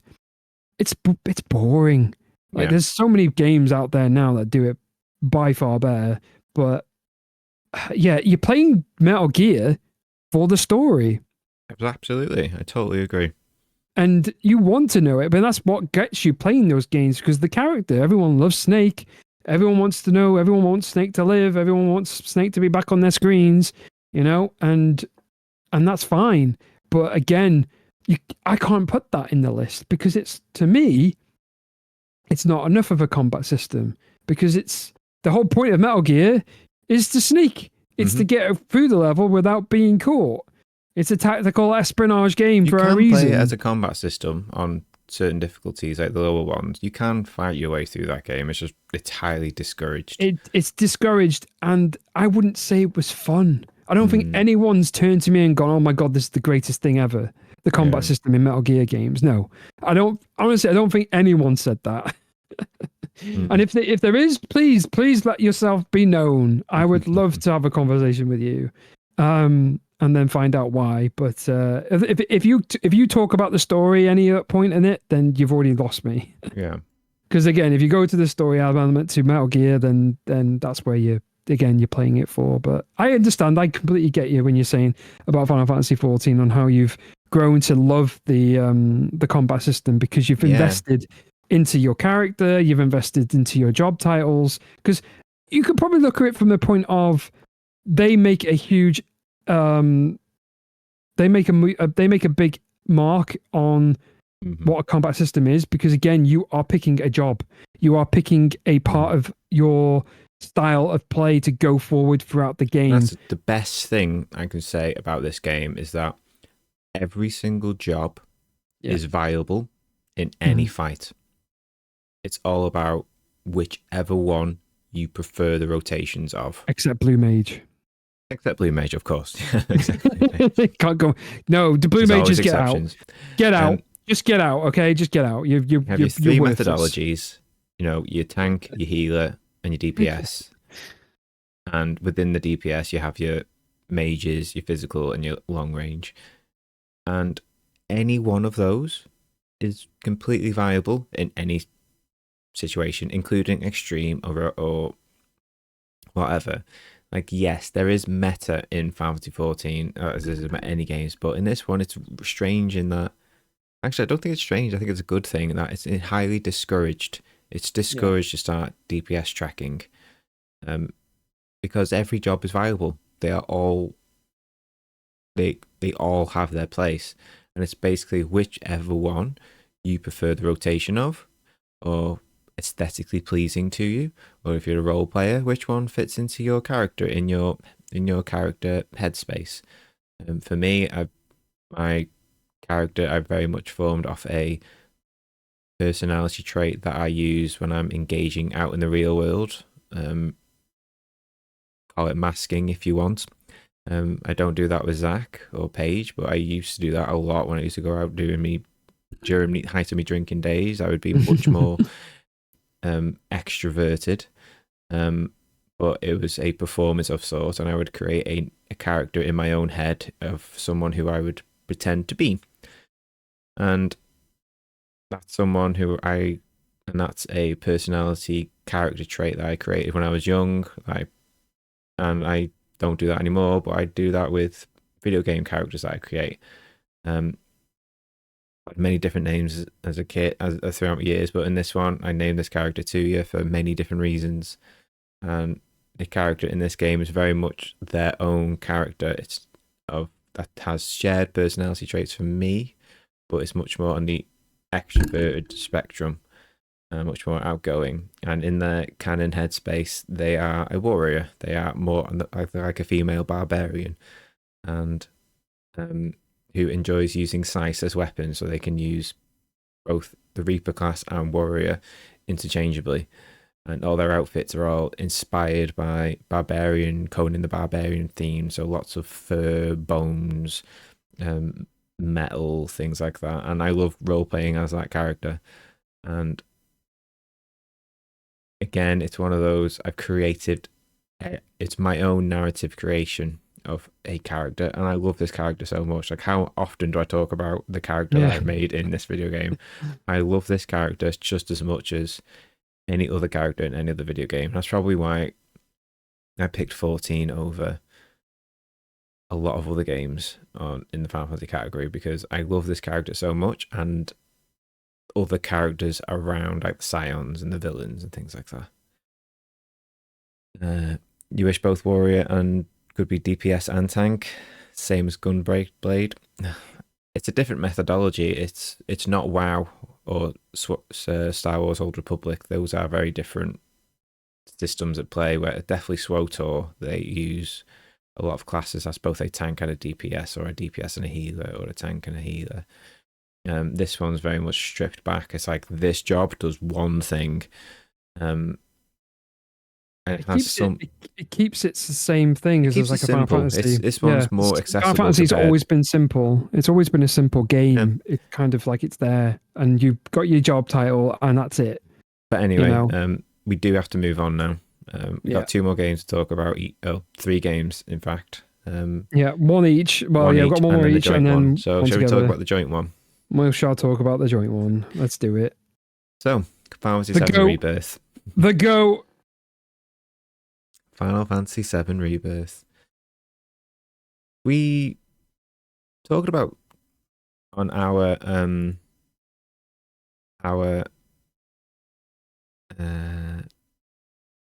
you just wish you could build a class on how you want. Yeah, it would be cool if they did like a build your own class system. That would be quite interesting. I'd love to see that actually. Any Final Fantasy take that methodology. They did with tactics to an extent, but anyway, we're getting off track. I'm going to say it now. Final Fantasy VII Rebirth is my number 1. Yeah, I know it's not Zach's number 1, so we'll just discuss it as like our shared second, if you will. Even though the combat systems we both talked about before this don't really have a numbered thing, unless Zach corrects me. This one is absolutely my favorite combat system of all time, of any game. 14, Mega Man, Fire Emblem, whatever the hell. This is my favorite combat system of all time. And I've said it in the concert video we did, if you remember. Yeah. We talked about this a little bit.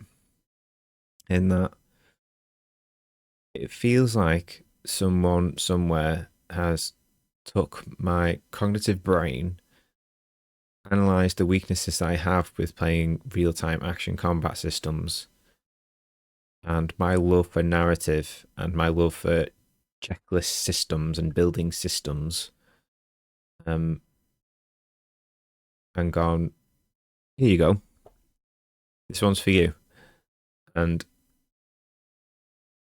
I've always wanted to be good at action games, real-time action games. I'm thinking Devil May Cry, Bayonetta, God forbid, Dark Souls, Bloodborne, Elden Ring, Sekiro. I really wish I could get to grips with them, but they play against my weakness, which is I'm more of a, I need to sit back and think about a situation. I'm not someone who reacts that quickly to things. I'd make a terrible manager. I couldn't think quick on my feet even if it saved my life. And I was really worried when they said Remake was going to be more real-time action-y thing. I was like, okay. And Remake blew it completely out the park. And I was really excited to see what they were going to do with Rebirth. And Rebirth took what was great about Remake, fixed a lot of the issues, and made it better. It gives you the feeling of an action game,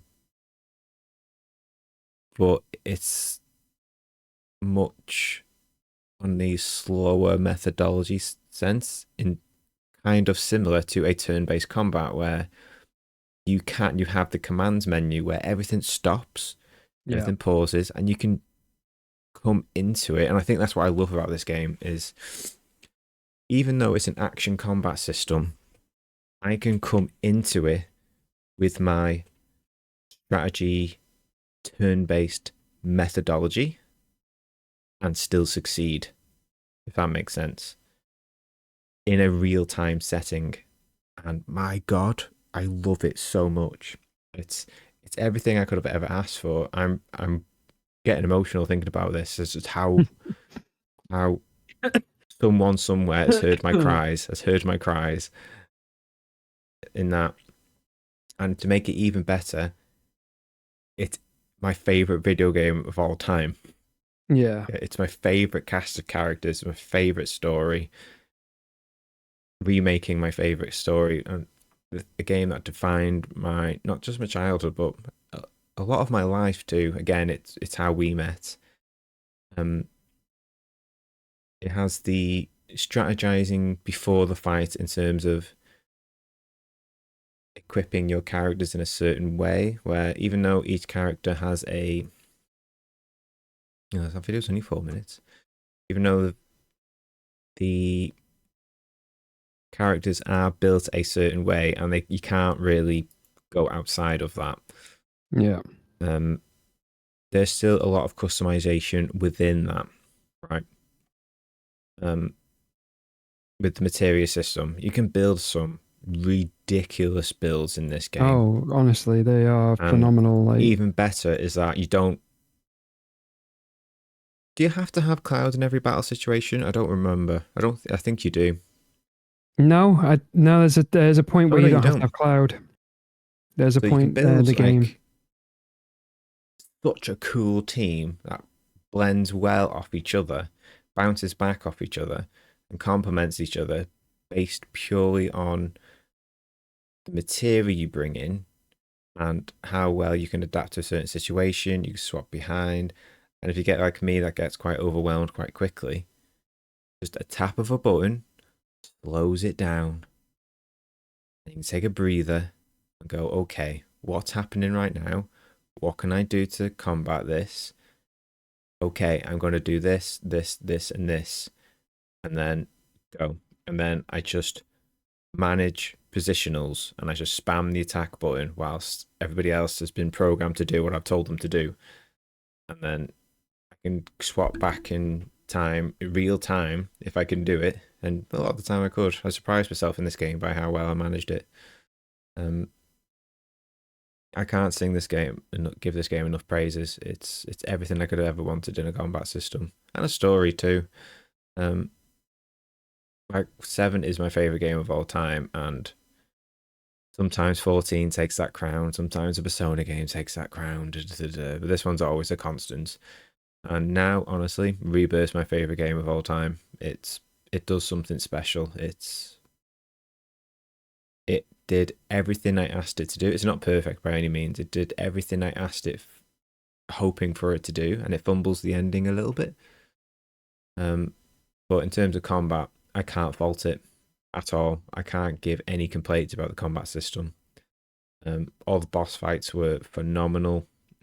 I know we're showing Midgar Soma here, which I'm only disappointed in it in terms of its narrative, not its boss mechanic, if that makes sense.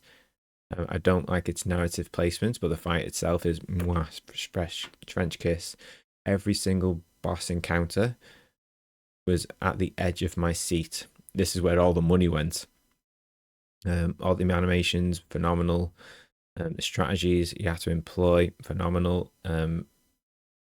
Yeah, I don't know what else to say. So if you want to take the role on that.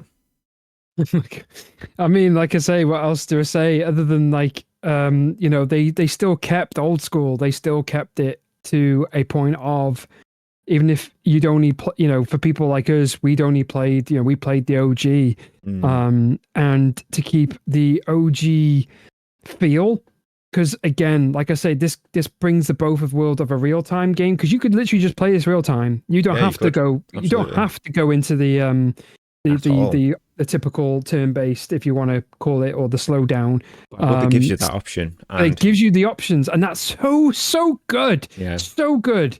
For people like, as yourself, and including myself, sometimes I have to slow it down. And I'm like, well, okay, well, I've just took all of this damage, right? I need to take a moment to heal up, get some of these status effects off. Status effects, yeah, status effects 16. I'm looking at you. Where's your status effects? Right. Anyway, I'm coming off that one.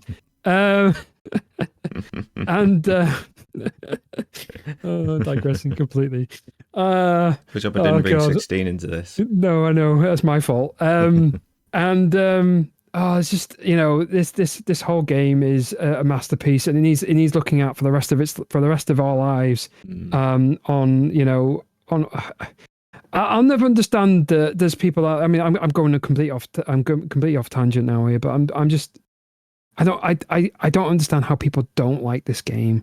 And there's people out there that really don't like the angle, how they're going, or they don't think the story is suited, or they think that they're going down a whole path that is going down in a way that we're all gonna hate. And at the moment, there's 2 games in, and I'm all in. I'm not thinking about like, oh yeah, there's things again like what we're showing.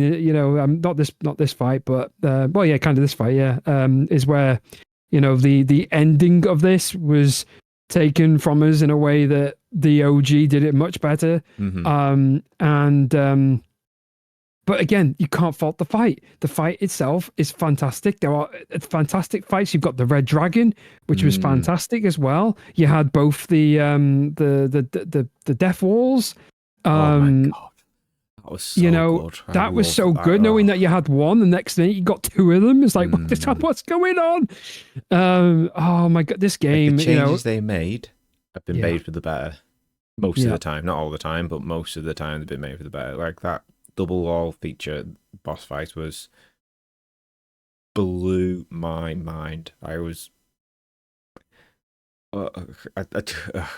can't find the words for this game. That every fight was phenomenal. I love the game in general, but the boss fights in this game, all thanks to its combat engine. They cooked with this one. They cooked, and how they blended the older fans like us with turn-based and newer fans and older fans of action games. Yes. And mixed it well enough where it leans heavily into more action than turn-based, but it uses a lot of turn-based methodology in terms of planning and what you're going to do and setting up the right build. Yes. And it worked wonderfully. Or you can play it, or you can set your own difficulty and just go in there with a big ass sword and just smack things. That's totally viable too. I love this game so much. I have nothing more to add on this one. I as you say, there, other than like, you've got all the other mechanics that are in the game. Obviously, you can manipulate the materials to a style of how you like to play. System in this game. This materia system took was the old one and then just made it better. Oh, they did. They absolutely did. I had so much fun creating lots of different battle, things to fight certain enemies and creating new materials that would help in fights. And the other thing I was going to say was all the abilities and the swords and the staffs and the guns and the armed guards and stuff like that all of them have, and they all have their own unique ability, so that and the good thing is that you get to use them. I know they did that in remake as well, so once when you've learned that ability, you have it on every weapon afterwards.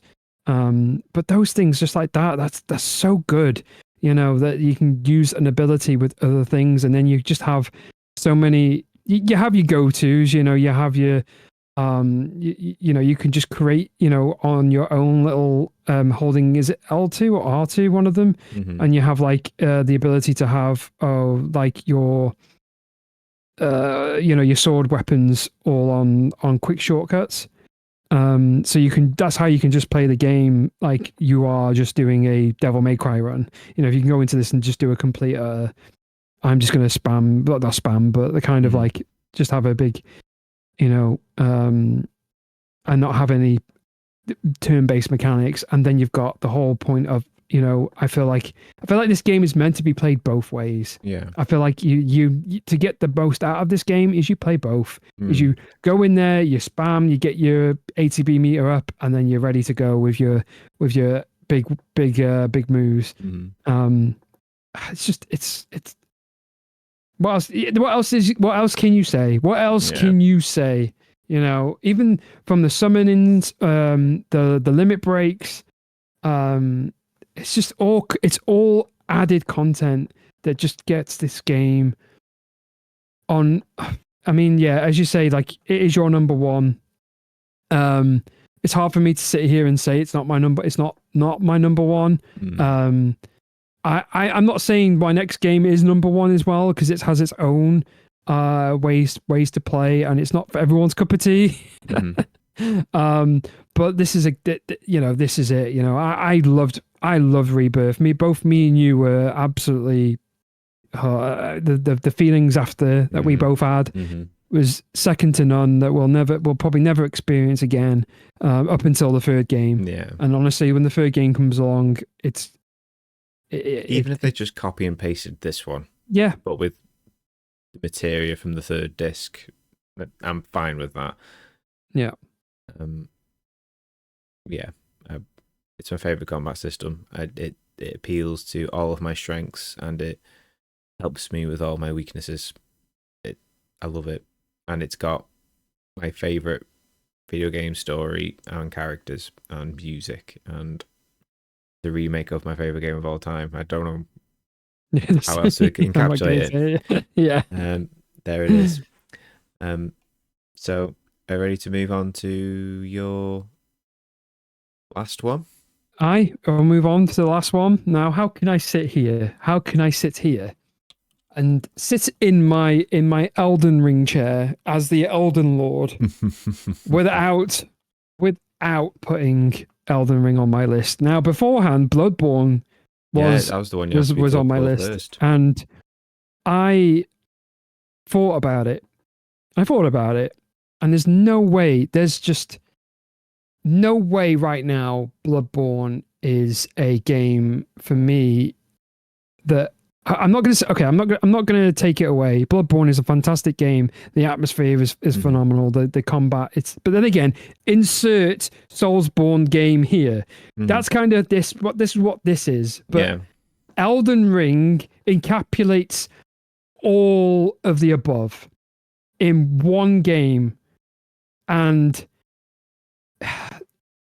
this is the game, right? As much as Mr. Hat will completely, sympathize with people who cannot, get past the difficulty, who cannot get past the how cognitive and if you're one of abilities. those people, don't be an idiot and sue the company.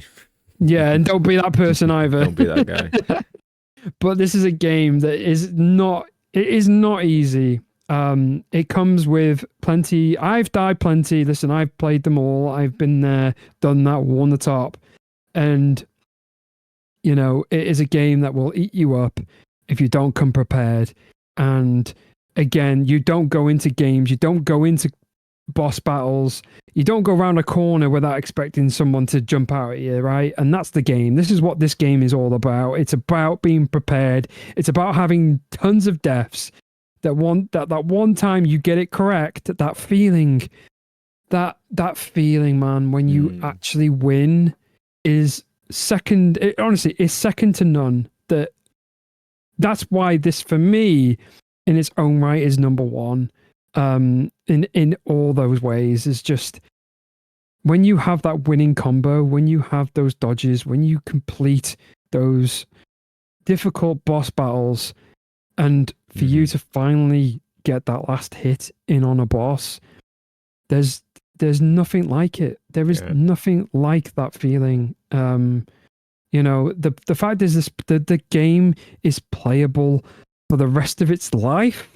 Every game, every Soulsborne game, is a game that you can play for for as much as you want.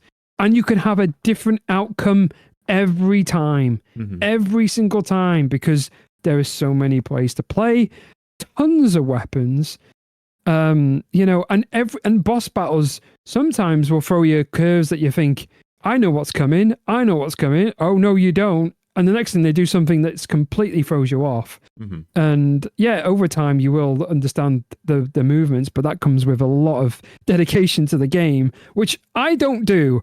I don't sit here and I can sit here and I'm like, I know everything. I'm the god of Elden Ring. I'm not. Like, I am definitely not. I don't play the PvP side of it. I genuinely hate that type of gameplay. I don't generally look at it. Partly due to the fact is it can be toxic as hell. Yeah. And that's probably one of the problems with this game or the community with this game. And I try and distance myself from that. So I know it exists. I'm turning a blind eye to it.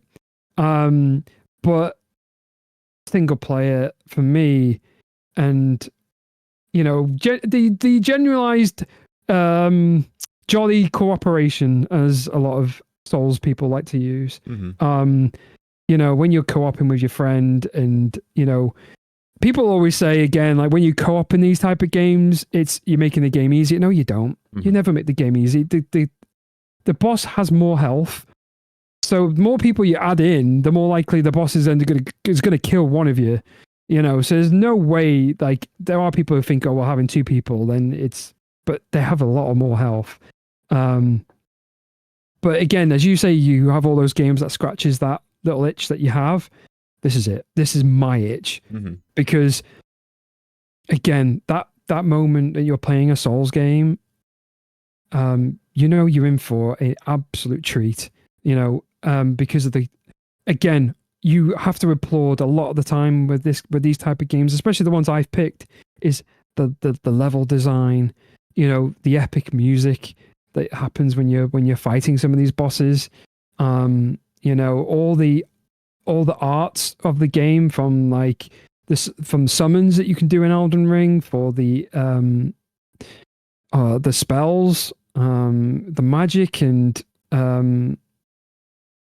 it's a spectacular art. I think that's what this game is. It's an art in every aspect of that word. And from the moment that you're playing, from the moment, you know, how you battle, from the dodging, you know, it's an art. The whole game is an art. It's perfecting an art. And once you've painted your picture, that you know, how else, you know, you move on, you go on, you carry on, you go on to the next one, and then you hit a wall, you bounce off it for a couple of days or how long it ever takes you, and you've painted that picture again. And that final brush, the final swipe of that brush, it's just a game that I don't know what else. There's not much I can say. You know, it's not a game for everybody. But for those that have sat through it, and those that can say that, yeah, they've sat and appreciated the game, yeah, you'll know that you'll know what I mean. You'll know exactly what I mean with this game. But yeah, I know we're coming up on time. Otherwise, I would go on forever. But it's okay. I'm just trying to, you know, but yeah, I wish I could, like, be with you and a lot of other people with this game, and maybe one day, you know, it may happen. I don't know. These type of games just not appeal, but it's all of my weaknesses combined. And you know, you don't have a lot of time to react, for me anyway. I need quite a good leeway for me to think. As boss fights that you have to constantly repeat. Like, I've seen streams of people doing early boss fights, like boss fight 1 or 2 for multiple hours, until it clicks, and then they have a not an easier time, but it clicks for them. And I've just not had that moment, and I don't have the patience to stick with a singular video game on a single boss fight for multiples of hours. I've never played a video game where I was stuck on a boss fight for multiples of hours. Not that I recall. Maybe an hour at the most, but not multiples of hours. And by that point, I'm very much it's a miracle for me to finish video games anyway. I don't say a miracle, but I start more video games than I finish. Yeah. And that's even more prevalent as I've gotten older. You'd be surprised how many famous video game series I've started and not finished. Metal Gear Solid, for example. I finished the first one and got most of the way, and four, I finished four.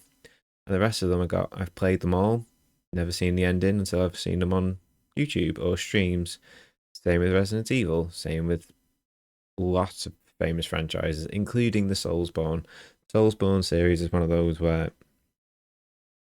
I would like to give it the time to get good, because that is literally the only issue. It's I need to get good at the combat system, and I love the combat system in Bloodborne because it's quite frantic. Yeah. It favors more aggression, which is it appeals to me more than Dark Souls kind of tug of war approach. I don't know how else to call it. I think Dark Souls is more of a tug of war. It's more step back, go in, step back, go in. Whereas Bloodborne, it emphasizes attacking as much as you possibly can. Don't give the enemy leeway, if possible. And I've not. I think I played Elden Ring for 10 minutes and thought, no, I'm alright. I'm alright. I would like to give the series a go again, especially Dark Souls 1 or 3. I'd like to give 3 a solid go. I've always said you start with 3, and then if you really want to delve into some of the others, then go backwards, but start with 3 and go on from there, because at least 3 is a lot smoother. The combat in 3, it's not as clunky. There's lots of different ways to to enjoy 3, and you'll find something pretty quick that you will benefit more, because I think 3 is a bit more kinder to the player, where they have a lot of the early stuff that you can get, so that it can help if you know what you're doing, of course. But Yeah. for those that don't know what they're doing, they're still going to have a bit of struggle. But the game itself is, as you've said, it is a. You have to get good. There's no other. Yeah, I was literally trying to say something else other than those 2 words. It is get good. I It's understand literally that. so difficult. Like, yeah, you have to spend time. You've got to have the patience. It's like with any If you individual, haven't got the patience, everyone's got their own cognitive strengths and weaknesses, and yeah, I do believe anyone can finish any video game. Even me with Dark Souls and Elden Ring and Bloodborne, I do genuinely believe I can finish them. It's the difference between, say, like me and you, for example, is we both have different cognitive strengths, and certain games appeal to those and others don't. Like for me, this one certainly doesn't. And the time it takes to learn said task, it takes me a long time to learn any task anyway, because I like to sit and mull it over for a bit. And I've always been a slow learner. That's always been my life case. And I've not typically, but as I've gotten older, I've been okay with that. And I'm at the point of my life where I'm more conscious of what I want to put time into. That makes sense. And it's, do I want to put the time in to get good at Dark Souls or Elden Ring? And it's usually no, because I do feel like, especially when it comes to narrative, because you know me, I play games narratively, and I'll be frank, nothing about any of the Souls games tickle me narratively. There's nothing about any of them where I've gone, oh, I love these characters, or I love these. I do like the aesthetics of Bloodborne, but narratively, nothing in these games appeal to me, and that alone is enough to turn me off. But that's the thing. That's what I was about to go on to more, was the fact is it doesn't hold your hand. This is a game that it wants you to explore, wants you to take in what you read, and look at all the items you pick up. Whereas I'm very much here's your cast of characters, here's their personality, this is how they're written. Yeah. This is this is the direction of the story, this is what that means. Very not Evangelion. It's very I don't want to say typical anime approach, but it's I know my influences. Again, Final Fantasy VII set the stage for me. I like a story with a beginning, middle, and end with a cast of characters that are quite well written and for me to bond with. This game has none of that for me. For me, I want to caveat that with for me. Yeah, yeah. Not to say that the story in here is shit. I'm completely wrong if I ever said that. It's not the case. This is just a different style of storytelling. It's a more show, don't tell. If you really want to know the lore, and you don't have to, then read all the item descriptions, understand the motivations behind the bosses for yourself, go in there and do some digging, which doesn't appeal to me Exactly. at all. I love that, man. I just I that know you feeling do. of I like know. exploring and take, because it's not also about because it's sometimes the locations. Mm-hmm. The locations of certain enemies like being why they're there. And you're like, why are they there? And then you're questioning those things, and then you have a little bit of dialogue somewhere and you're like, oh, so they were there because they're protecting something there that you took. And then, or things from that nature. But I have to talk about what you're seeing on the screen here. Mm. Possibly the greatest boss battle in Elden Ring, or at least the one before And the you just made short DLC. work of it. But This is a no they've hit minced run. they've completely minced it. Yeah, this is a whole no damage run, so we're not seeing the whole best of this game. But this battle in particular, oh my god, like it's just that moment that when he just disappears. It's been meme to hell. Like people's reactions are everywhere on the internet from it. I wish mine was too, because that moment that you thinking like, where's he gone? And you're looking and you're finding where's he gone? Is he gone invisible? And then all you hear is this little flame ball appearing somewhere, and then the screen gets light, and it's just like you look up, and then you're like, oh crap! It comes in like a massive comet and absolutely one shots you. That feeling, that's the game. The game is just sometimes unfair. The game does things like this to you to annoy you, and I love it. But I hate it. I love it and I hate it. That's my relationship I have with these games. And every player, every person who plays Souls games has exactly the same feeling, because they love it and they hate it. Bloody huge. And they love to hate it. And that's my relationship with this game. And it'll always be that. There's a game like this that appeals to you and to all those people. I am incredibly grateful this game exists and to the team that developed it. I know this game and all the Souls touched a lot of people's hearts and their patience too. And this game, like me, for like say 7, has changed a lot of people's lives. And this combat system is what 7's combat system did to me. It appeals to their cognitive strengths and weaknesses, and it's everything they could have ever possibly asked for. And I'm so grateful that a game like this exists for those people. I wish I was in that boat, but it's okay. It's not my space, and I don't want to take that away from anyone. And I'm so happy that you get to experience this in your lifetime. Like, what a time to be alive, right? Yeah, definitely. That you got to experience a game like this, and I am happy for your happiness. For everyone else around who can appreciate this game, and I can watch it from the sideline. I'd just be happy for everyone who can get to enjoy it. Yeah, and that's my last. If I was going to put a positive spin on my opinion on it, that I'm glad it exists so everyone can enjoy everyone else can enjoy it. Yeah. Oh yeah. So yeah. is it okay if we move on to the last one? Yep, let's do it. I won't talk about it too long, because we haven't got too long left. So before 7 Rebirth, Persona 5 was my favorite combat system. And oh god, what was that? That was horrible. Persona 5 is my favorite combat system. And I'm sure I called it my favorite game at some point. It was only recently knocked down by Rebirth, and it's got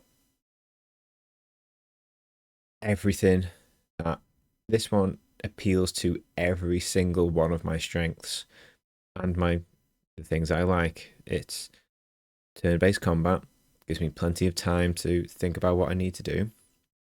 All of the bosses are both visually and distinctively interesting. They are all in play differently, and it's not a game that. One of the main problems with turn-based JRPGs, in my opinion, is that majority of them you can kind of brute force your way through them, Yeah. just by being at the right level. And with Persona, and especially with Shin Megami Tensei, that's not really efficient. You can kind of with Persona, especially in Persona 5, but it's really not efficient. What's more efficient is to actually sit down and have a think about your enemy weaknesses, how you can exploit them. And that's my favorite thing about this game is in Shin Megami Tensei, I think it's called the press turn system, and this one it's called something else, and the name escapes me. But when you exploit a weakness, does it in SMT3 as well, you gain a turn back, and it encourages you to use your tool set, see what you've got, learning the boss inside and out. What is it weak against? What attacks does it do? Pre-plan, okay, I need to cover these specific weaknesses. And because of how the game is designed, you can't cover every weakness. I can talk about this in the same context as Shin Megami Tensei 3, Shin Megami Tensei 5 and 4. They all do the same thing. They all have the same methodology, just a little bit differently. To be honest with you, before Persona 5, after Persona 5, Shin Megami Tensei 5 has a better combat system, in my opinion. I think Shin Megami Tensei 5 has the better combat system than Persona 4. But the reason why this is my favourite is because it ties narrative into its systems. So I'm not going to go over exactly how the combat system works, because I think in the Japanese role-playing game space, everyone fucking knows Persona. Everyone knows Persona by now. It's about as popular as Final Fantasy at this point. You collect personas, or in SMC3's case, demons. They all have specific stats and weaknesses, and you build your party with these in mind to go off and face enemies and boss fights who have their own specific weaknesses. And just look at the screen. This is another reason why it's my favorite. Look at all of this visual crap that's going on. Like, look at it. It's a feast for the eyes. If Dragon Ball Z Shining Zero for you is like playing a Dragon Ball Z in real time, this is like playing a manga in real time, if that makes sense. Yeah. Like, look Yeah. at all the I see visual it. Yeah. icons. It's Yeah. very manga-esque. Heavily inspired by anime and manga. It just pops, doesn't it? It pops. Everything pops. just is Connecticut. And I've never played a video game before that. Like, look at it. Like, it's just a feast for the eyes. And if I tell you what, this is ADHD's or autism's favorite video game. Yeah. And you can't hear it at the moment, but every single thing makes a sound. So when you press triangle, it makes a sound. Every little thing makes a quick little sound, and it hits the dopamine like no one's business. And all the numbers they're big, they're bright. The boss fights are all big and colourful, and they're all thematic of who they are and what they do. Look at the main cast; they are very distinctive with a primary colour. Look at the HP bar where they're kind of done like holding those police cars when you get sent to prison and you take the photograph. Yeah. That's what they're inspired by, because they're all in like a quote unquote metaphorical prison. So they're all holding their own prison cards, but it's their HP and MP bars, and all their mugshots. Everything's done down to the last detail. Everything has been giving a narrative spin to it. So when you collect personas, the best way to level them up is actually to spend time out of combat and to spend time with characters who relate to the specific arcana, or in Pokemon terms, element of that character. So when you fuse that persona, you get experience buffs for that persona. And everything is just a continual loop. Everything just goes back in this gorgeous loop where the systems themselves on their own are not that impressive if you just take them on their own, but it's the feedback loop of spending time with people outside the dungeons to learn about them, their fears, their dreams, helping them along their path in life, and then in doing so with their narrative, it gives you experiences buffs with those specific personas in the dungeons, which help you get through the dungeons. And when you come into a boss fight, like, the only relationship I can have with you in terms of comparison is in SMT5, which we both have finished. Persona 5 is easier than Shin Megami Tensei 5, even on normal mode. I think this one's more for the quote-unquote casual fans of that, whereas SMT5 is more for the much more emphasis on combat, which is why I think SMT probably appeals more to you, Zach, than Persona does. Everything has a narrative loop, and that's why I love this combat system so much. And everything has a visual flair. It has a character, and it pops. And each character persona is in relationship to them, and each has their own specific affinities. And later in the game, once you get into the boss fights, it's all about the preparation. It's all about what you bring into the team. It's Joker, the main character, is the only one who can swap between multiple personas at any given time, and you can only have a certain amount of them. It's like 4 or 6 or 7 eventually, whereas your other party members can only have one persona. So Ryuji here, he's lightning, he hits hard. Anne, more of a mage, all about the fire. The cat is wind, very fast. And it's all about selecting the best party composition for your style of play and making sure your weaknesses are covered and the enemies' weaknesses are getting exploited, but you can't cover for every single weakness. Same with SMT5, and I love that. It just tickles an itch for me. I love the planning stages before a boss fight. I get him. I think you've seen some of my scribbles in a notebook. Yeah, I have. Sent pictures of you. You've done lots. And I love getting my notebook out and I love scribbling down. It's like, okay, this boss fight, and I always give them stupid names. Okay, I'm gonna try it with this one and this build and this one and this one. Same with SMT5. I think that's the one I've sent to you with the boss fight with the folk one. He has a sword. Looks a bit like Celtic Guardian from Yu-Gi-Oh. Oh yeah. It's got a really long, silly name. Oh god, yeah. I know the one. Yeah. Like, honestly, I could have easily picked Shin Megami Tensei 5 because I think out of the SMT series, that's my favorite. I think not favorite. I think that one's objectively the best system. I think I know you prefer 3 a bit more. 3 was yeah. Yeah. But I think 3 relies a lot more on chance and randomness and chaos. Sometimes in 3 you just lose because it said so. And as much as I love experiencing that, I think for, I don't know, logic, I think 5 is the best in terms of having a fairer system. Yeah, it's not always random chance. And even when it is, sometimes you do have a means of bringing it back. You bringing the win back. That's a bit of like a tug of war as well. But I prefer this one because it's visually Connecticut, and I'm a very visual person. I love color, and everything's tied to a narrative. Everything's tied to a character, and that's my investment within it. SMT5 story and characters, I had no investment in those stories whatsoever. I didn't really care. I was just enjoying the combat system. Yeah, I didn't. Yeah, that was one of the downfall for SMT5. Whereas this one, I am all in with these characters. I love all of these characters. I want to learn more about them. I want to make more builds with them. I want them to win.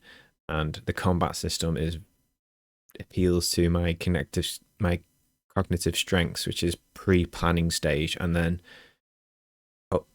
having that plan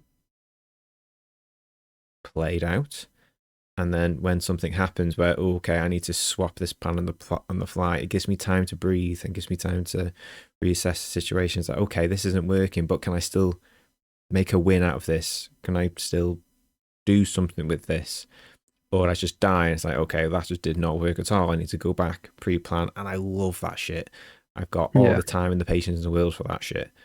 And that's why for the longest time, this was my favorite combat system until Rebirth just bitch slapped it out of the way. I was kind of hoping Persona 5 Strikers would do what Rebirth did, which is take what made Persona 5's narrative and combat blend very well, make it work, but unfortunately it didn't. It's just another Muso game with magic, which is, it's okay. It didn't advertise it being anything other than that. I know we've been going for a few hours. I'm wrapping up my point. We're getting there. I think it's the longest stream we've ever did, actually. I'm very happy about. But yeah, highly recommend Persona 5. If it's not my first anymore, it's definitely my second. And a very good honourable mention to SMT5 if you want this style of combat, but harder and more refined. And in my opinion, generally better system. Especially on hard mode. Hard mode SMT5 is French kiss. It's perfect turn-based combat system. And I've been hearing good things about Metaphor that just come out, done by the same team as Persona 5. Yeah, I've heard some really good things. Yeah, I can't wait to get on that. Which I'm gonna buy it when I get paid. I'm gonna play that soon. I don't want to wait anymore. I just can't buy it right now, but I'll buy it next month. And then because I don't want to get spoiled, I really want to play the game now for myself. And who knows, that maybe that will be my next turn-based combat system, but that's one I'll say for them. But yeah, if you want a fantastic visual combat system with a great story and it blends them all really well, Persona 5, it's out on everything. Play the Royal version. It's on Steam, Switch now, Toaster, Xbox, Toaster. It's on everything. It runs very well. It's a very great running game. You need a lot of hours though. It's not a short game by any means. It's very narrative heavy, and it's very anime heavy. If you don't like anime, sorry to tell you, it's probably not the one for you then. It's not going to change your mind about anime. But if you like the sound of the systems, for which it was harder, SMT5 definitely. That's also out and everything though. Oh, I'm poofed. We've done it. Yeah. What did it, mate? There was another. Well, I had another one that I was going to put on. Your honourable mentions out now. Get them out now. The only other honourable mention I was going to put on, or at least someone I was very thinking of, was Nier Automata. Yeah, great combat system. It did cross my mind, but for me as well, in a similar vein, Kingdom Hearts.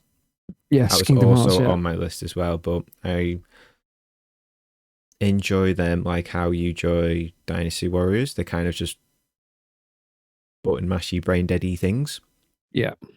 And I like a bit more thinking in my combat system. I do enjoy button mashy combat systems, but they're not the norm. They're usually my palate cleanser for when I'm in between games. You know what I mean? Like I want a palate cleanser. I want to just grab a big sword, bust the shit out of things, come back into it.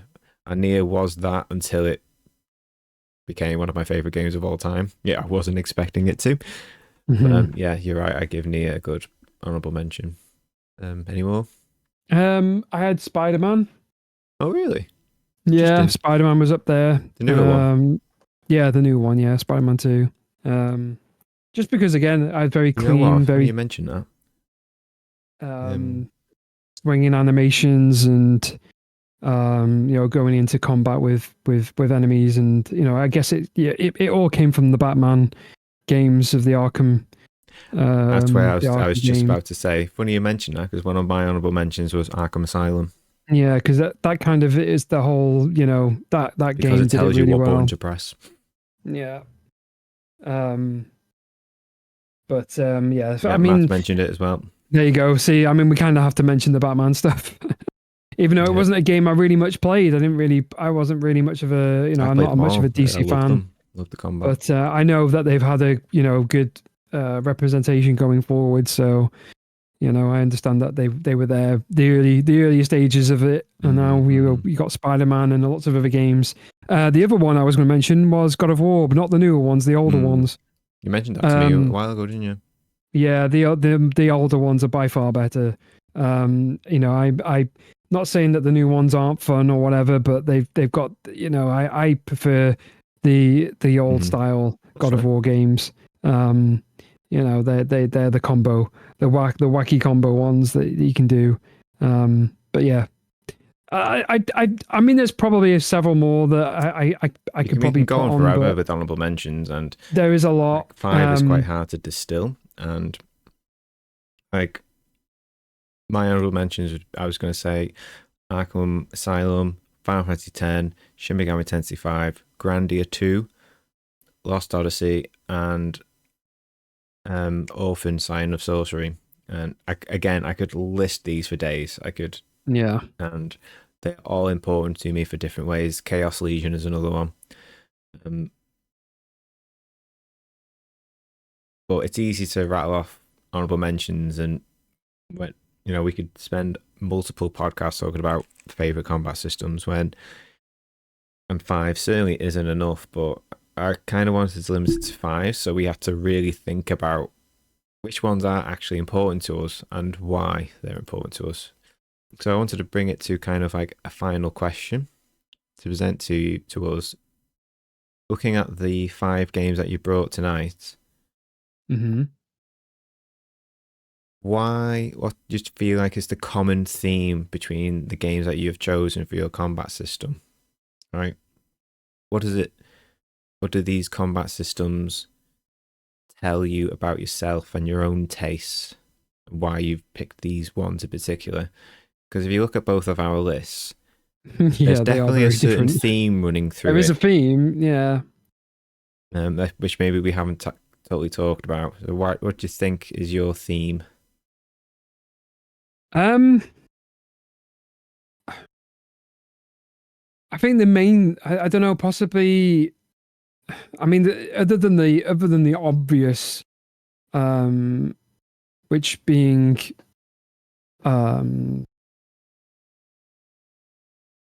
like the one versus all mentality.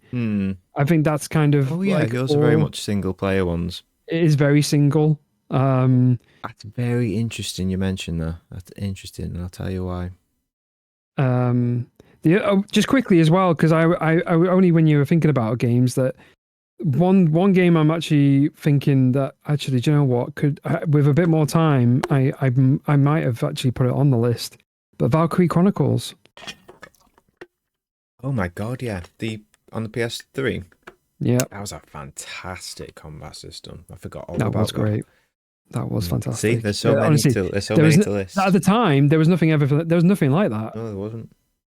It was a shooting. It was a shooter game, but it was a tactical first person shooter. It appealed to my senses. I'm you know what? I'm disappointed I didn't think of that first. I might have been much higher than I thought. I'm glad you brought it up now. But anyway, yes, other than the rest of them being like a single player experience, or you can obviously add an online aspect to it. But yes, all of them have been single player. But yeah, you're right there. That's interesting. I do prefer the single player game. I do, when I play a lot of these games, I play them single player. I don't think for the online aspect. There's a very small amount of games I do play online, and really interesting to mention that. I don't know. I mean, it depends on the game. I get good thing from Elden Ring. I want to mow down everything from Dynasty Warriors to Doom. I want my smooth fighting game when I'm playing, the Dragon Ball game that's come out. I don't know. I mean, other than that, unless I'm being completely oblivious to it, and you've noticed something, I don't know what else. No, it's your personal thing. It's just a question I wanted to bring at the end because I haven't. Yeah. I see like video game taste kind of tells a lot about somebody. Maybe in the way they think and the type of video games they play. If you're someone who only plays real time strategy or those like world games where it's like world economy and things like civilization, I imagine you're someone who's very good at managing resources. I don't know. There's many different reasons why people play video games, and I've never seen anybody talk about like their favorite combat situation, because let's be honest, most of video games is has some form of conflict involved, right? Yeah. And so you have to build some type of combat around that. And I just think the type of games and combat systems people enjoy could say a lot about somebody. And I don't know what that means for you. I think that's something for you to understand for yourself and express. I would love to hear it one day. Maybe I should have asked that question yesterday to you, and then you had time to think about it. It's only something I Yeah. was thinking about it whilst I was pondering today in pain, feeling sorry for myself. But for me, I love that you mentioned you love the mentality of the one against all, and when you look at the video game selections you've played in your combat, that's very much the case. Like with Elden Ring against ginormous bosses or multiple bosses, or Dynasty Warriors where it's one against an army, or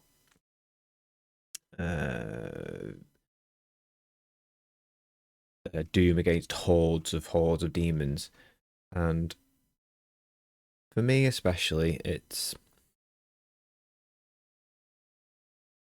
I am drawn to interesting characters, right? I play video games for characters primarily. I watch anime for characters, or rarely TV shows and movies for characters, and I get hyper fixated on my favorite characters. But right now, I'm reliving my Shadow the Hedgehog days. You are. As everyone, I'm sure, is annoyed about me with by now. And when you said that I won against all, and I'm looking at my list, it's very much a group of characters against a ideology or a bad guy. Even a Mega Man Battle Network, where you only play as one character, Mega Man. In the narrative, he is a digitized AI of sorts controlled by LAN. And these two have a very tight bond, very influenced by Ash and Pikachu. They have a Yeah. very tight bond. They have a very brotherly love, best friends forever. And Mega Man in Mega Man Battle Network and LAN, it's very much that. Persona 5, it's a group of youngsters who have been shat on by life, each in their own different way, banding together to fight the man, fight the man. Like Anarchy. Final Fantasy VII, it's a group of people, each with their own reasons, sure, banding together to fight a world-ending entity in Sephiroth and Genova. And it's all about Cloud's past and how the people around him help him and help each other, and their own individual stories for why they want to do it. Final Fantasy 14, even though it's the first expansions that you are the hero and you are projecting either your own personality or a personality of a character you created, you still have some agency within the story. People refer to you as you and place you in their group, the Scions of the Seventh Dawn, and all the characters around you. And it's very much literally other people, you included, fighting against an entity. So I somehow discovered, just you asking that question, I seem to enjoy combat systems where the narrative is a type group of a special bond going up against something, right? Yeah. Even in Fire Emblem, where it's literally a load of school children fighting against an army. Usually always against the odds. Again, Final Fantasy X, a small band of Greek people going up against something, and I'm very thankful you brought that up. I didn't realize that until you said it. So I tend to like combat systems where, again, narratively, that's very much the case. It's a small group of people going up against something, and the systems in play tickles my real life cognitive strength, which is, I don't want to call it OCD because I've met individuals OCD and it can be life altering. Just an organization of information, I guess, checklists or putting things in their place or building up a plan to tackle something. I wish I had that in my real life. Maybe I'd get my life in order, but I only ever seem to do that skill in video games. I could just apply it to real world. I'd be unstoppable. Yeah, it'd help. But I enjoy using systems and building a composition of a party of people who I like and using that to fight a common idea of fighting that against an ideology or a person who wants to destroy everything and all that. So I think that's the main difference in our play styles. But even though I love, like Devil May Cry, it very much is one character against everything, kind of like Doom Guy. Bayonetta is very much the same way. I enjoy that game, but it's certainly not my favorite. Yeah, so I think that's very interesting, and that's why I enjoy the combat systems that I do. Is it tickles my need of organizing and building a party composition of party members who I love being with and want to help fight against a common good, rather than the systems that are at play. So yeah, I think that's it. That's about it. And on a wholesome note, know something about each other every day, eh? No, we do. It's just it's just funny you mentioned that. When you said that, it's just rattled off something in my head. Like, oh my god, I can't believe I didn't realize that sooner in my entire life. I've been playing games for 35 years, and I've only just come to the realization of why I enjoy certain types of combat systems, and it's because I like characters and I want them to succeed, and I enjoy being around those characters. There's all our links to Zakashi Gaming. He would normally be streaming today right now, but it's the third week. It is every third week the Silver Foxes get together to do a video game discussion of sorts, or to start a new co-op video game together, or whatever we fancy. So in 3 more weeks we'll do something else together on a Monday, but normally it's actually gaming. He will let you know in the Discord, which is linked below and pinned at the top. Certainly. Of when one of us goes live. I do have a Twitch. I will go live whenever I feel like it. I do have something planned for this week. To be honest with you, I annoyed myself yesterday because I thought Shadow Generations was coming out tomorrow. Oh. I thought it was the 15th, and I'm completely wrong. It was the 25th. I was actually going to play that Wednesday, but turns out that's not coming out until the week after. So disappointed in myself, but it's okay. I'm still going to play it. You're still playing it though. When that comes out, that'll be when I stream. Because I love Shadow the Hedgehog, who's my favourite Sonic character, which will be a Friday next week. So if I get it early enough, I'll stream on that Friday. If not, I'll stream on the Monday. Yeah, Game Collection they're quite good with sending stuff out. Although send it on the day or the day before. Literally, this is another story. Just quickly as well, was that I told you about this place, and then you ordered one. I've been saying this all the time, like, oh, they've been fantastic, and then one time you order something, they bloody lose it. Yeah, I remember that. But you know what? They sorted it out though. They did. Yeah, they did. Said, can you please wait a week so we get refunded off, because it's only a small independent business. So I was like, yeah, sure. Yeah. And then they refunded me a week later. Not an issue. And I've ordered from them again, and they've been spot on ever since. They've got great prices, great loyalty reward scheme. Not sponsored by them, by the way. They're just a fantastic shop. They are a great shop. They're fantastic. I'll always buy my games from them now. Yeah, 100%. But yeah, so I'll go live probably on the Friday next week with Shadow generations, and if I feel like it leading up to that, I will start my Final Fantasy Pixel Remaster playthrough. Stay tuned for that. But definitely not tomorrow, though, because I got stuff planned tomorrow. So there's my Twitch for that. And follow us on the Discord. That's where you'll find out when any one of us is going live at any given time. And we are currently playing Resident Evil 5 co-op veteran mode on a Thursday, I believe, are we? We certainly are. We have been trying to do 2 streams on the Thursday. I think last week we were doing okay with that, so we might do it again. Yeah, I have no problem with that. So, everyone, good night. Thanks for listening to us ramble about combat systems. I had a great time tonight. Even though I'm running out of breath now, I've had a great conversation tonight. I actually thought we'd be done well shorter, but as usual, you know what we're like. We ramble on a lot. We ramble on. We digress. Matt, thanks for being here, chiming in every now and then. Yep, thank you, Matt. Thank you. Thanks for dropping in. Kroll, thanks for dropping in. Dees, thanks for dropping in.